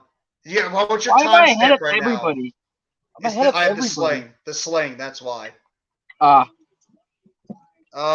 Tomorrow. Funny how Kyrie and Luka haven't won a game together because they're two ball dominant guards that both want to take the final shots. That's what they are. They were two dominant two ball dominant guards that want the ball in their hands and want to chuck up shots all over the place. Neither of them can play defense that great. Neither of them are passive when it comes to the offensive side of the court. It's a bad fit. It did not make sense why the Mavericks did that trade. It was a stupid trade by the Mavericks because you pretty much just got another Luka out there that's not as talented as Luka is. Not Kyrie Irving is talented, but I think Luka is the alpha on that team, and Kyrie is going to have to be the beta. Ben Simmons is actually dirt. You're not wrong there. Only one Super Chino. You're not wrong. He is. AEW Rampage tomorrow night at 7 p.m. on TNT due to NBA basketball. I think that's the Rising Stars game that's going to be going forward. Like, I'm better than Ben Simmons. You're not wrong. Coach says it right here. He's absolutely right. Ben Simmons is playing in the wrong era. I agree. If he played in a different era, he'd be a better player. Yeah, I think he'd actually be better. In the 90s, he'd be better. Well, I don't. I do. I think he'd be better. I think he'd be better in the 90s. He get destroyed by some of those bullies, man. If he playing like that, he playing that type of soft basketball. Yeah, he definitely wouldn't get away with that in the 90s. Imagine Dennis Rodman against him. Imagine those old Piston teams. Alonzo Mourning, Mutombo, Shaq, Olajuwon. Those old Pacer teams, those old Knick teams. Oh, I forgot about the old Pacers. That's right. Yeah. Oakley, Mason in the middle, Ewing. Those Knicks teams back in the day with those guys Ron Artest before he became Meta World Peace. Yeah, before he went nuts. Yeah, and I like the Davis boys, Rick Smith, Antonio Jackson, and Dale Davis. Yep. He ain't never been the same since he introduced Devin Booker to his girl, and then she left Ben for him. That might be true. Oh man! A girl just like zapped the game out of Ben Simmons all the way back in 2020. Man, that's cold, man. That is cold. That's true, Evan. He was a number one pick in the 2017 draft, and he was hyped up too. And it's just crazy how much Ben Simmons has fallen because he was a top level player with the Sixers. I remember when we played the Sixers and when the Nets played them, and we had to go up against Embiid and Simmons. Simmons drove me nuts with how good he was playing defensively, and then driving to the basket. He was close to a 20-point scorer with that team for 3 years. He was. He was unbelievable. It's like he just lost it. I don't know what happened to that dude. Yeah. On the ISO Harden is him for real. He is. That's what James Harden does. He's Mr. ISO basketball, and also Mr. Flopper. Oh, that's what he does all the time on the court. Oh. I don't like the chuck and duck game, man. I've never been a fan of that game. I don't like it. Stand it. I hate when he does. I hate the players that do that. He puts up points. I get it, but I don't like his game. You can't win. You can't win like that. Yeah, you're right. You can't win like that, man. Yeah, gotta play team basketball. Embiid's on the ground more than some football players. My God, yeah, he is. Embiid is always on the ground, and even Sixers fans have said that. The dude spends more time on the ground than he does on his feet. He's like Evan Neal. He's like Evan Neal. Yes. Evan Neal was always on the ground too at right tackle. I'm like sitting there waiting to see what Evan Neal's going to fall on his ass against the outside. Not all the time. I would say yes to the Ron Artest. He's got to get better. He's a real gangster. Yeah. Unfortunately, the only thing that people are going to remember Ron Artest for the most is the Malice at the Palace, which is a shame because he was a tremendous player. I like Ron Artest, man. I like Ron Artest, man. I did too. Lockdown. Out of St. John's, man. Shout out to St. Mhm. John's, man. Oh, And I sick. like that. I like that Pacers team back in the day with Steven Jackson, Jermaine O'Neal, and Ron Yes. Artest. With those three guys, they were a very underrated Mhm. team. They were gritty as well. They were annoying when the Nets used to play them back in the early to mid 2000s. With those three guys, they were always like just that annoying team you just want to swat away. And Jermaine O'Neal was a good player too when he was with the Portland Trailblazers originally, and then he went Yeah, over to the very Pacers underrated. afterwards. He Very was. underrated player. Luka is always on the ground too. It's the new NBA. These new NBA. This is how these guys go out there and try to draw fouls. By the way, 107-100. Clippers up by 7 with 3:04 left to go in this game tonight. The last game before we go to the All-Star break. You know what pissed me off tonight? Bulls just lost their 6th straight game. Yeah, the Bulls are a mess, Raphael. The Bulls are an absolute mess right now. I mean, Billy Donovan might be fired at the end of the season. Zach LaVine might be a prime trade candidate this offseason. I don't know what they're going to do with DeRozan. Vucevic is underachieved, even though he had a good game tonight. So, I mean, that team is just going to be that team's an absolute mess. Yeah, it's the rings for Kobe that remember. Kobe also had that fire, that fight, that get me the damn basketball, defensive prowess. Kobe was a guy that had that look in his eyes when it came to the playoffs. Nobody was going to deny that dude. That's what separates Kobe from a lot of other players is when Kobe, when he got into the playoffs, he had that look right in his eye and be like, y'all are not denying me that ring. That's how good Kobe was. He was lethal. You want to know something funny? Me and Kobe share the same birthday.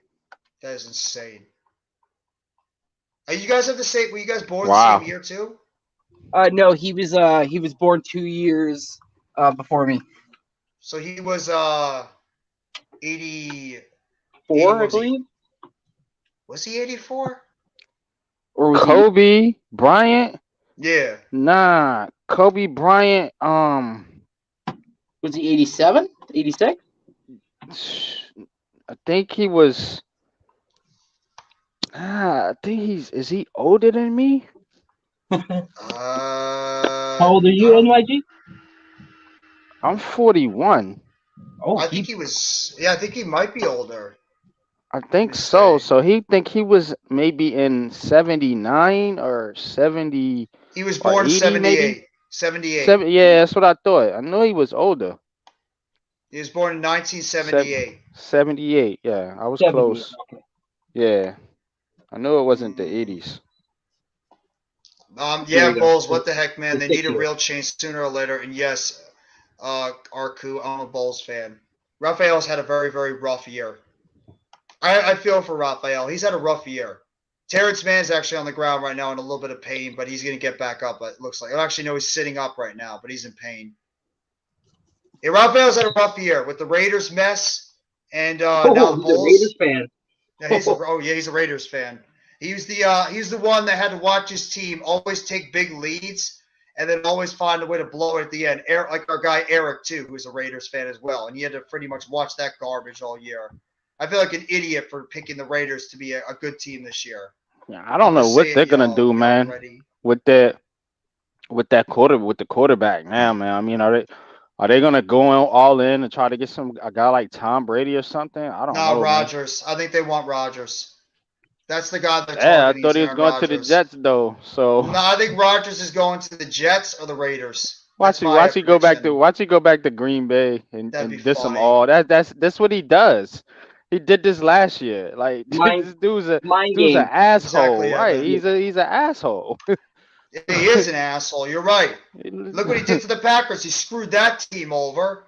He screwed the Green Bay Packers over. Yeah, nobody likes him. He's one of the most unliked players in the NFL. More unliked than Tom Brady. Maybe he needs to do more. Maybe he needs to do more ayahuasca. Maybe then. Yeah, maybe is he still in his dark room, or did he actually come out of the dark room and figure out where he wants to play next? Oh God. So he's my God, he's strange. Oh man, I mean, him and Tom Brady, they are strange people. I swear. I mean, I don't know what happened to Aaron Rodgers. I don't know what kind of sage he's been taking. Maybe him and Kyrie Irving have been, sniffing the same sage lately. But Jesus Christ, he's out there. Rodgers is out there. I mean, but Brett Favre even like, what the hell's going on with him? Like, what? Well, did you hear about Kamara too? Yeah, I heard about that today. Yeah. Talk to me about eras. When you talk, it's very hard to name a best player of all time in any sport because the eras. It's very difficult to name a best player of all time. You could speculate and say who you think is the best of all time. I'd say LeBron James is up there as one of the best players of all time. I wouldn't say he's the best. I mean, it's hard. It's different eras with players. So it's a speculation game. I could say Wilt is the best of all time. I could say Bill Russell. I could say Oscar Robertson, Michael Jordan. There's a lot of guys. You can say Magic Johnson. So it's hard. Because they'll say this era is LeBron. Thank you, Coach. We'll say our era is Jordan. Good point. And then you got the Kareem era, the Bill Russell, Wilt Chamberlain era.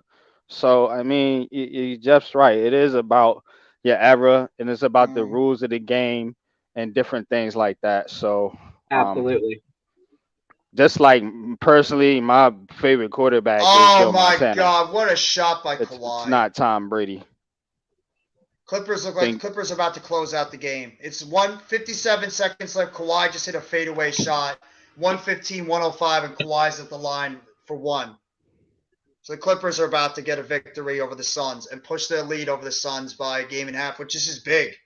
Remember, they're playing for that home court advantage. So the Clippers are trying to play for home court. They're locked in the 4th seed right now. So it's a big game for these two teams. Big win for the Clips, too. Unfortunately, Levine will end up with the Knicks.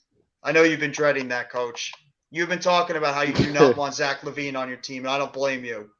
He's going to be ringless asshole if he doesn't go to the Jets. Well, he's already got a ring, so he won't be ringless. He already won a championship for the Packers all the way back in, I think, 2008 or 2009. So he's already got a ring. Suns lost. Rodgers, yeah. Yeah, Rodgers already got Rodgers that got ring. one. Yeah. He got one. So. He's got the MVP multiple. That's what he's got. Yeah. Regular season quarterback. Very good in the regular season. He's struggled when it comes to getting into the big games. He's come up short. Everybody you named was playing against boys. LeBron playing against some of the best players ever. Have you watched the big eras, though? Watch some of the eras in the 90s. Watch the 90s. That's total cat, man. Watch the 90s. Get out of here, man. Come on. Do you I'm know not the letting you players get away Michael with that. Jordan was playing against? Some of the great players that Michael Jordan was playing against in the 90s? I mean, some of the best centers ever. Boys, you can't even hand check. You know what I'm saying? The foul calls is different. You know what I'm saying? Yeah, that's what I'm saying. So yeah, more points are being scored. It was harder to score back then. So what are you talking about? By the way, the final score of the game, 117, 107. The Clippers win the game tonight, and the NBA is officially now on the All-Star break. Go Google or go YouTube Bill Laimbeer's career, bro, and then see about what basketball was like in his era and then basketball in this era. LeBron wouldn't end up. It's totally different. It was way more physical, man. Absolutely. Yes. LeBron would have been on you got to learn your history, man. I respect your era, but don't disrespect mine. Learn your history. You wasn't playing against no damn boys. Get out of here. That's insulting to Matombos. That's insulting to the fucking Lonzo Mourning. David Robinson. You know what I'm saying? Antonio Davis. Get the fuck. It's more of the problem is with today's NBA, it's more about 3-point shots and everything compared to what was in the NBA back then. It's not physical. Yeah. We just said it. It's flippy floppy. All they doing now is flopping. He's calling it bully ball. That wasn't exactly, Coach. No, it's called paying for the rules when you got in the paint, man. Like they made you know you weren't gonna do no flashy dunks on your center or whatever because you were gonna get a shot in the ribs, and it wasn't just gonna be a nice one. It was gonna be when your ass was on the ground. So you know what hurts LeBron James' legacy? When he decided to do that little 10. And when he decided to do that press conference, that stupid press conference saying he was going to Miami and decided to go to Dwayne Wade's team, not LeBron James' team. That Miami Heat team with Wade, Bosh, and James was Dwayne Wade's team. Wade was the guy. James might I have been don't the know. best player on the Yeah, team, but that was Dwayne Wade's team with that big three. and why So did he have to go to that team to win? You see what I'm because he couldn't saying? win in Cleveland. Because he Right. couldn't win in Cleveland, so that's why he did it. LeBron and them started this super team era. Exactly, You Yeah. know what I'm Coach. saying? And that's what it's all about now. You know what I'm saying? Hmm. Guys can't win and build with their teams. No, they You know can't. what I mean? Jordan built with the team. Magic Johnson built with the team. Bird built with the Hmm. team. You know Hmm. what I'm saying? These guys get drafted and they jump ship at the first chance they get to go to another team. Yep. Braun I beat the agree. best team of all time after being. Is that the Cleveland one he won? The one I will give him is the one he won with Cleveland when he went back to his home city and was able to win there. That was with Kyrie, I believe. They won the Yeah, championship. exactly. You said it with Kyrie, a top 5 player. I don't think Kyrie was like an ascending player at that point, but then you had that monster Man, playoff for all series. we hate on Kyrie, and yeah, I'm pissed at Kyrie. You know, fuck him, man. That dude is good. He's a Oh Hall yeah, of oh Famer. yeah, oh absolutely. I can never take away So, Kyrie Irving's you talent. know what Same I'm thing with saying? Durant and same thing with Let's not Harden. act like he wasn't on that team. It wasn't Kevin Love on that team as well. Yes, he Okay, was. Yeah. Mhm. all right, Let me okay. see. LOL, bro, talking about super team. Jordan was a super team. Yeah, but they were all homegrown. A lot of those guys, Jordan and Pippen, well, Pippen was actually traded to that team. I believe he played a Yeah, couple of years with Portland, and then he eventually got traded, or he signed or got traded over to the Bulls around late, it was like 80s, 80, 89, yeah, 90 around that yeah. time. It Yeah, was around there. yeah. Yep. Yeah, that's when that team really transformed. I mean, you could say the same thing about those Celtics teams in the 80s if you want to talk about super teams. When they had Parrish, McHale, Bird, all those Super guys, team. Ainge. I mean, everybody These has a super guys team. built super teams. They Yeah. go to super teams. We talking about teams that get developed, just like the Warriors developed a super team. Yes. LeBron is not a great player because he developed a super team. No, he, Mm-hmm. like Kevin Durant, are hired assassins that pick and choose where they want to go, and when it doesn't go great, they cry their way out of their situation. That's who they are. I'm sorry. Facts. I don't respect it. Kyrie, a top 5 player. Come on, bro. Give it up. LeBron, the GOAT. I mean, if you want to say LeBron James, the greatest of Okay. all time, that's your prerogative. That's fine. You're entitled to Tyree your I'm is going to say he's opinion. definitely one. Yeah. Kyrie is definitely a top 5 Look point who's got guard the of his thumbs out era. there. He is, yes. So Yeah, he is. so if I wasn't meaning like top 5 all time. No, I wasn't saying that. I'm saying Mm-hmm. in this era, Yeah. in the era he's playing in, he's one of the best. He's one of the best So scoring point guards out ever in the NBA in the past 10, 15 years. And yeah, he's very good at facilitating the basketball, creating his own shot, dribbling off the dribble. He's one of the best ball handling point guards you've ever seen, too. The way he can ball and they handle the got Kevin basketball. Love at his Mm-hmm. peak. Kevin Love was at his peak when he got traded to Cleveland, I do, too. which LeBron Mm-hmm. orchestrated. Thompson So was come there, on. Tristan Thompson. Right. They had a good team. But obviously it wasn't like Miami where you had all those great players, and then they got Ray Allen later. Where they were, they remember they got Ray Allen as part of that team for a little bit, too? Mm-hmm. How Yeah. he never been to the finals without Braun before. Yeah, and LeBron James has never been to the finals without Kyrie Irving, without Anthony Davis, and without Chris Bosh and Dwayne Right. Wade. You know why I like Giannis? Because Giannis made it to the NBA Finals, and I like Chris Middleton a lot. I've always liked Chris Middleton. Chris Middleton is not on the level of these players LeBron James, Kyrie Irving, Kevin Durant have had. Just got to be honest. And he won a championship. Look Even at the that Pistons Celtics. team. I don't like the Celtics, but they homegrown. Yeah, right now That's a they are. homegrown Golden State team. too. Golden Yeah. State too is homegrown. That's what I Braun brought, respect. I Braun don't brought respect Kyle the hired Korver, assassins Larry like Nance, LeBron James and Marley. Kevin Durant.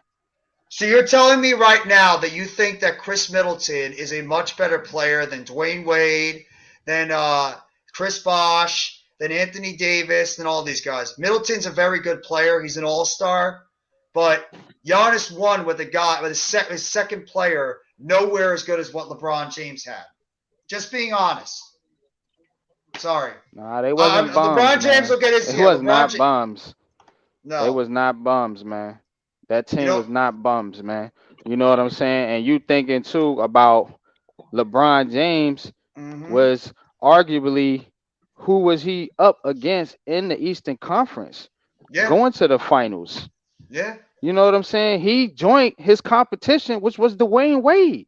Mm-hmm. And Same Wade thing already Kevin won a Durant championship, did. and Wade already won a Right. championship in Exactly. 2006 with Shaq. That was the team. That was the team that was in his way.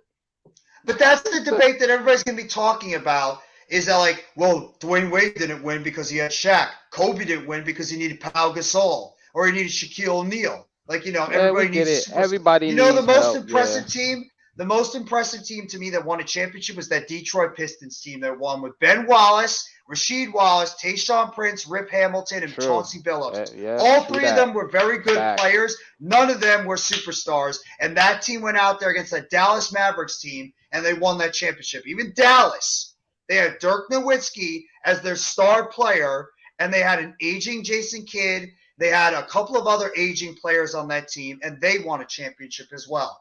Those are the teams that I get to give the most credit to because they had that one star. I hate to interrupt, boys, but I gotta go. That's fine, Randy. I'm gonna close out the stream in like 10 minutes anyway. So I just wanted to say it's not only an honor, but it's been a privilege to be on with you, Mr. Unpopular and Mr. Jeff NYG. But I appreciate letting me be on with you tonight, bro. And we'll chat later. And NYG, maybe I look forward to potentially doing some work with you down the road, brother. You guys should do some most collabs. definitely, man.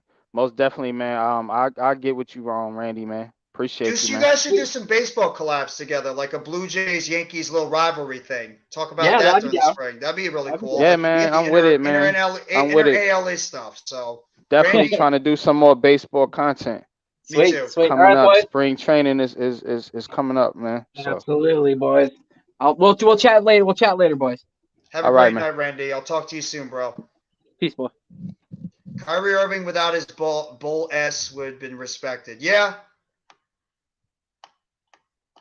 Well, thank you. I agree. Thank you, bro, for the sub. Thank you. You know what? I respect your points. I do. We're allowed to disagree on it, but you have the right. It's all respect. Exactly. Right. Exactly. It's all love, man. No doubt, man. I love the banter, as they call it. Yeah, I love it, man.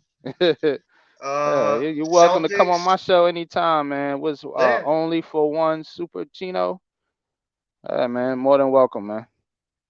Celtics. Well, the Celtics had that super team too. You could actually say the Celtics sort of had it with Garnett, with Pearson Allen, and then you obviously had Rondo, who they were developing as point guard. He was they put that team together. They did. And they won a championship. I give you that. Yep, I give you that one. You talk Kyrie. Curry is such.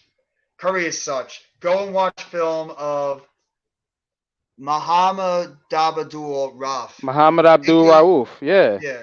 AKA Chris Jackson. Yeah. He was bombing. He was. Yeah. He was. Yep. Facts. I remember him too. Coach is not lying. Yep. Yeah. Mm-hmm. He had that range that everybody give credit to Steph Curry for. He was doing that in the 80s, in the early 90s. Yes, he was.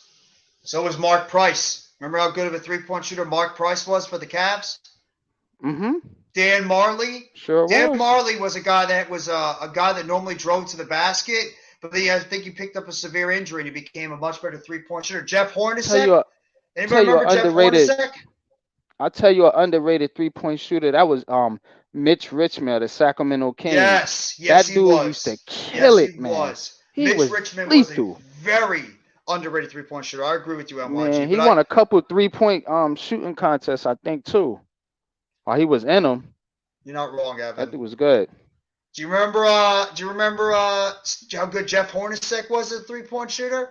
With the Jazz? Oh yeah, man. Yeah, Stockton and Hornacek, man. You couldn't do nothing with them because Yeah, man, because Malone had the post, and they was the best at that inside outside. What they was really good at was the pick and roll. Yep, they were. You know what I'm saying? They was good at the pick and roll, but they played that inside outside game as well, man. When Malone would get the post, they would double Malone. He would kick it out the Hornacek. They would rotate over, man, back over to Stockton, straight up top. That was his shot. Bong.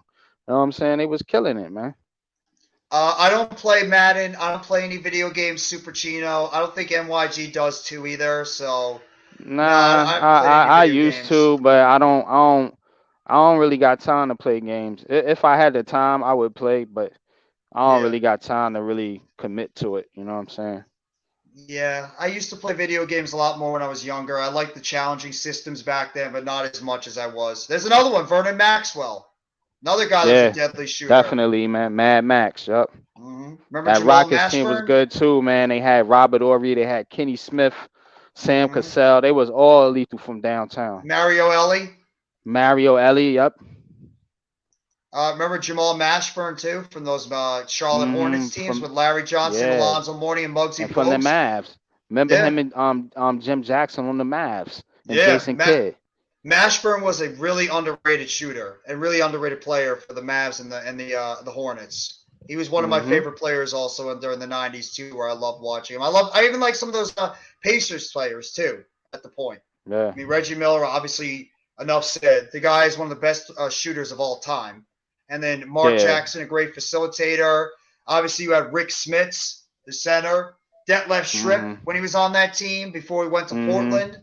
Then you obviously had the Davis boys, Antonio and Dale Davis. That Pacers team was a pain in the ass to play against in the '90s. They were a Yeah. pain in the ass. They were Same thing with the difficult, man. Knicks. Same with the Knicks. Yeah. Charles Oakley. I'm sorry, Coach. Charles Smith before he did that stupid thing in the 92-93 My playoff God. series. Mason, Ron Harper, John Starks, Dennis Scott is another one. The original 3-and-D Dennis guy. Scott, yeah. Yep. That's exactly it, Coach. I'm glad you brought up Dennis Mhm. Scott too. Another great. Doc Facts. Rivers. Doc Rivers was another great player. Doc Rivers, yeah. Doc Rivers Yeah, was on the Knicks. unbelievable, underrated. Yep.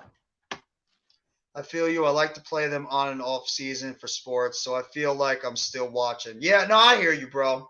I hear you. I Mhm. just fell out of love with video games over the years. Just it's not as challenging as the ones they were old school, like the old school systems. So I mean, it's just difficult though. So, but I mean, Yeah. really just depends, I guess. But I'll go for like another few minutes. I'm gonna close it out. I'm gonna probably get some rest because Yeah, I'm gonna be back. I'm gonna jump off, Jeff, man. It's been Thank you, good, man. MLG. Yeah, I gotta get some rest though, man. But you know what I'm Thank saying? you for We'll hopping wrap on. though. Yeah, no doubt. We'll wrap, man. I'm gonna contact you, man. No doubt, bro.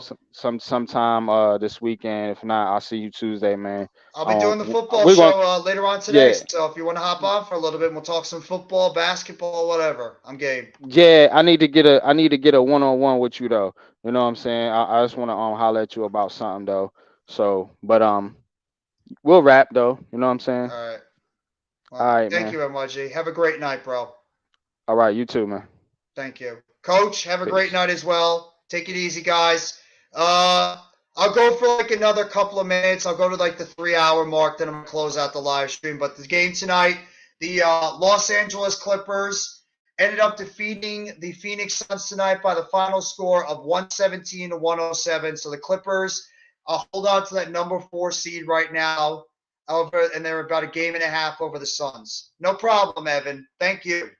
Thank you for coming by the live stream. Like I said, I've had about 18, 19 people on the live stream strong tonight. If it wasn't for you guys don't got to thank me. I got to thank you for staying with me this entire time through this live stream. So I want to say thank you guys. Evan, Coach, Only One Super Chino, Arku, Chad Schrader, can't forget about my guy Chad, Rafael Chassin, Arku, all you guys, Earl Cole, Dakota Riser, can't forget about Dakota. Darknet, aka CWE Bed Stewie, Juice, aka the Sports Network. Brewski Chair. I forgot about Drewski Brewski Chair. He was in the chat for a little bit too. Can't forget about my guys, Next Shift Randy, as well as G Nation Inside Sports and NYG22. Danny Berry Sports, got to give a shout out to Danny Berry and Lucas Hallman, as well as Alex Harbula, Butterfly, who was also in the chat. No Mets, no Nets, no Jets. All you guys that are shout out and have been here with me since the beginning of the live stream. Thank you guys all for coming by tonight. I will be back later on tomorrow or later on today for the New York Giants and Football Friday talk, probably just recapping the Super Bowl, talking about some of the news and notes that have been happening around the NFL. Just like, just straight up football talk. But if you want to talk basketball, we can. If you even want to talk wrestling, we can. Baseball, if you want to talk baseball, I'm able to talk about anything. Food as well. So, I mean, I just want to say all you guys have been awesome tonight. Seriously, thank you all for the love and support that you've given me. 18, 19 strong. Please hit that like button if you haven't already and give a sub to NYG Jeffy T85 on the Hardcore Sports Network, as well as Let's Talk Sports and my guys, NYG22, aka Unpopular Opinion Sports, Next Shift Randy, Coach Ed Gladney's Amazing World of Sports, G Nation Inside Sports, Earl Cole, everybody part of the Big Blue Crew and the Hardcore Sports Network. Thank you guys all for coming by the live stream tonight. I hope every single one of you guys enjoy the rest of your Friday nights, Thursday night / Friday morning. Take it easy. And as always, when I close out these live streams with basketball, let's go Brooklyn Nets. It's a Nets world, and we all just live in it. Have a great rest of your night, and I will catch you very soon.